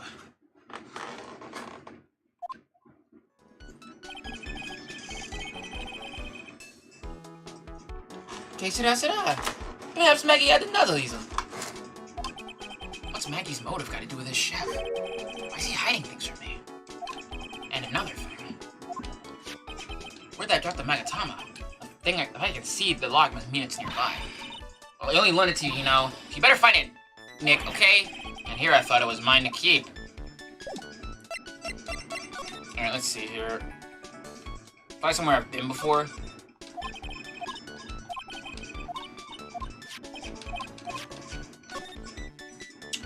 Maybe I dropped it at the police station? No, it has to be in here.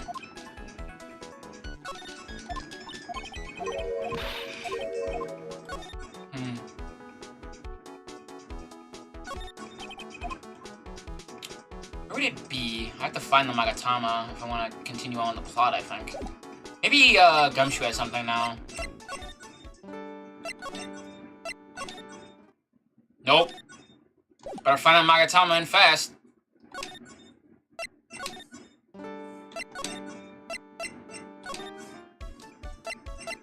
Okay.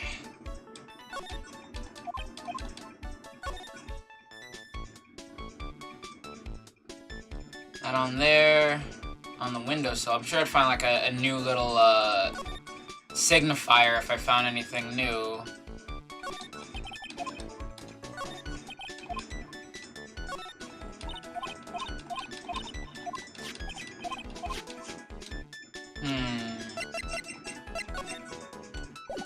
Where would it be, even? Alright, I'm gonna try to look around for it. I do want to, like, chat on this pizza. Let's see here. It's not here.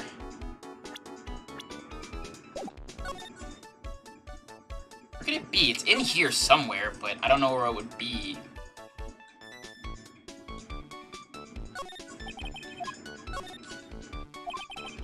Oh, I guess it's here, maybe. Nope. Nope.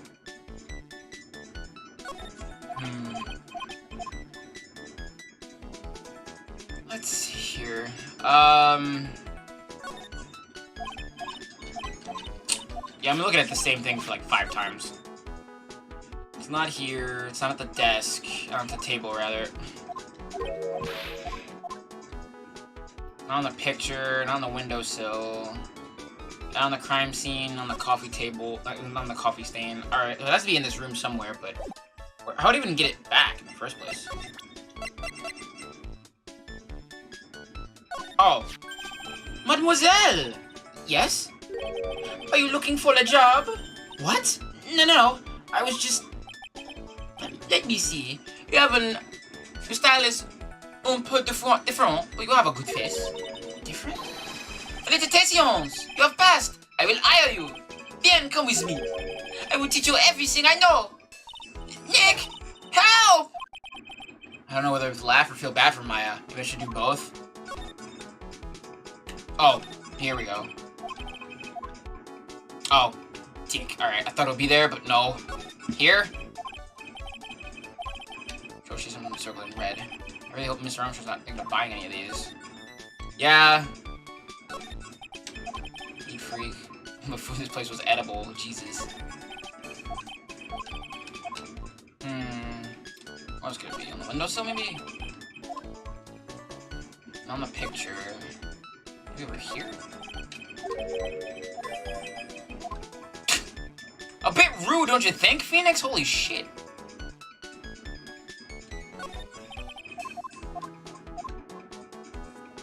Alright, let's see, so I've seen that, seen it. Nothing's there, seen that.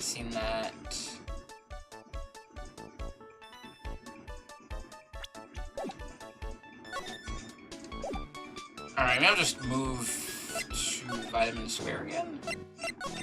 Yeah, I've exhausted all my dialogue. Let me move back to the police station. January 6th, Detention Center! Visitors room. Looks like they have Maggie in questioning. I guess I've pretty much asked her I've asked her pretty much everything. I'll come back later if there's anything else I need to ask her later. January 6th, police station, Criminal Affairs Department. Well, I had the thing. Well, pal, you found the evidence yet? The one that's gonna find her innocent? No, not yet. We only just started our investigation. Well, whatever you need to know, I'll give you the dirt on. I'm putting off all my other cases for now, pal. She's really fired up about this. Oh yeah, one more thing. The retrial's been approved. Court sitting at 10 a.m. tomorrow. And Godot's gonna be the prosecutor. Oh, him. Now listen up, pal. If Maggie's found guilty again, yes, I'll make sure you get locked up good for it. Got it? So the guilty party was Maggie Bird, huh? Yeah. Back when she was in the police force. You were her mentor when she was a rookie, right? Yeah, I got the close eye on her. I mean, not too close, you know? Hey, what's the funny looks, pal? I wasn't anything like... Look, sure, I was a boss when she was doing her training, but that was it. Nothing happened. She sure is sweating up a storm over nothing. Ah, so that's it. Our big old Gumshoe has a little old crush on Maggie. I don't like her or anything.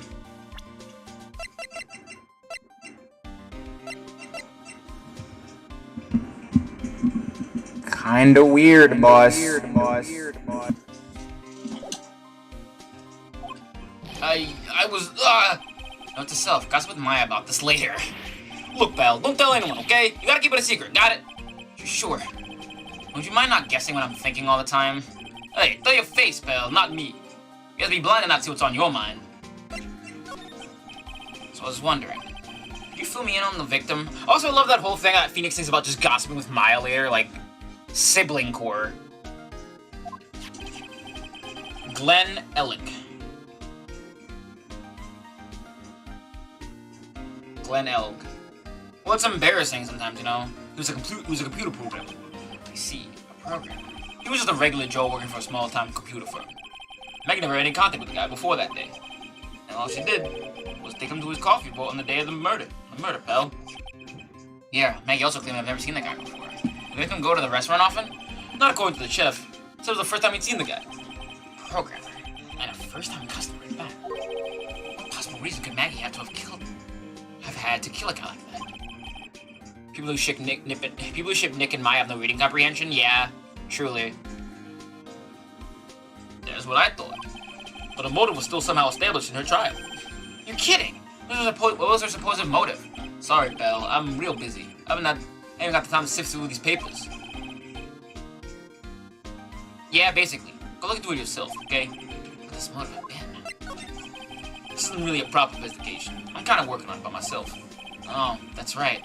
The judge already ruled on the case, and all the evidence is in already. The only problem is with Maggie's testimony. Yeah, this time for good for us, huh?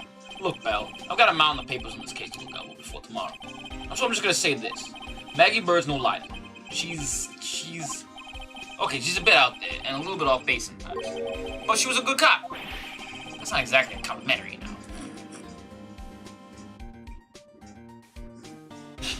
She's actually 9, I think. So what do you think really happened? Just how contradictory is her testimony? The biggest problem with Maggie's testimony is the number of people at the table. Yeah, my thoughts exactly. Maggie still insists there was another guy sitting with the victim. 6 and 9 are the same.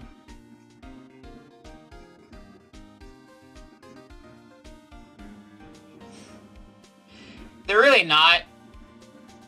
They're really not. First of all, I know you're doing a bit. And I know you're doing like a haha 69 and like haha, but like they're really not. Right, but get this. Everyone else in the place says the guy was alone, even the chef. And then there's that CD. CD?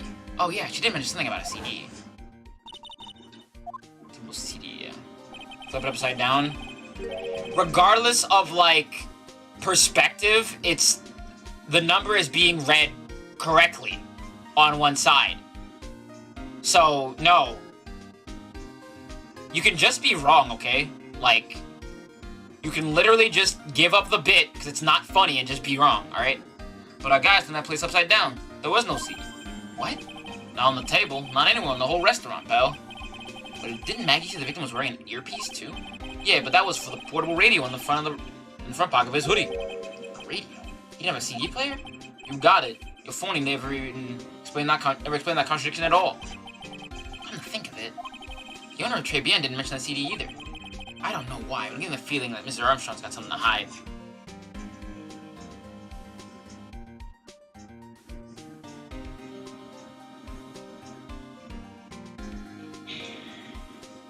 You know 7 minus 2 is 5, right?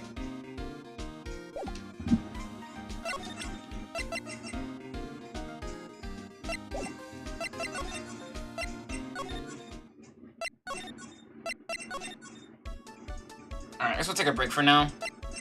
Thank you for tuning in for tonight's stream. It's been a kind of a long one. I'll be back tomorrow with the Jumbo Gym. So get excited for the Jumbo Gym back again. I'll be explaining everything what that is tomorrow if you want to tune into it. But for now, I'm going to peace out. Going to eat some pizzas. He was live. And I'm going to let you know that you can donate here. Yeah, 5 and 6 are also the same. Then why are they different numbers? If 6 and 9 are the same and 5 and 6 are the same, why are they different numbers? Explain that to me first.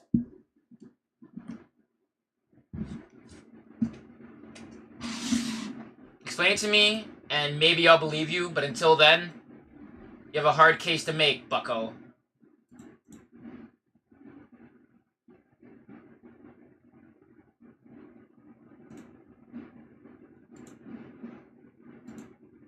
Why are C and K different letters? Because they're different letters. Wow, this is really easy. Like, this is really easy. Like, you got any other brain busters there, Chief?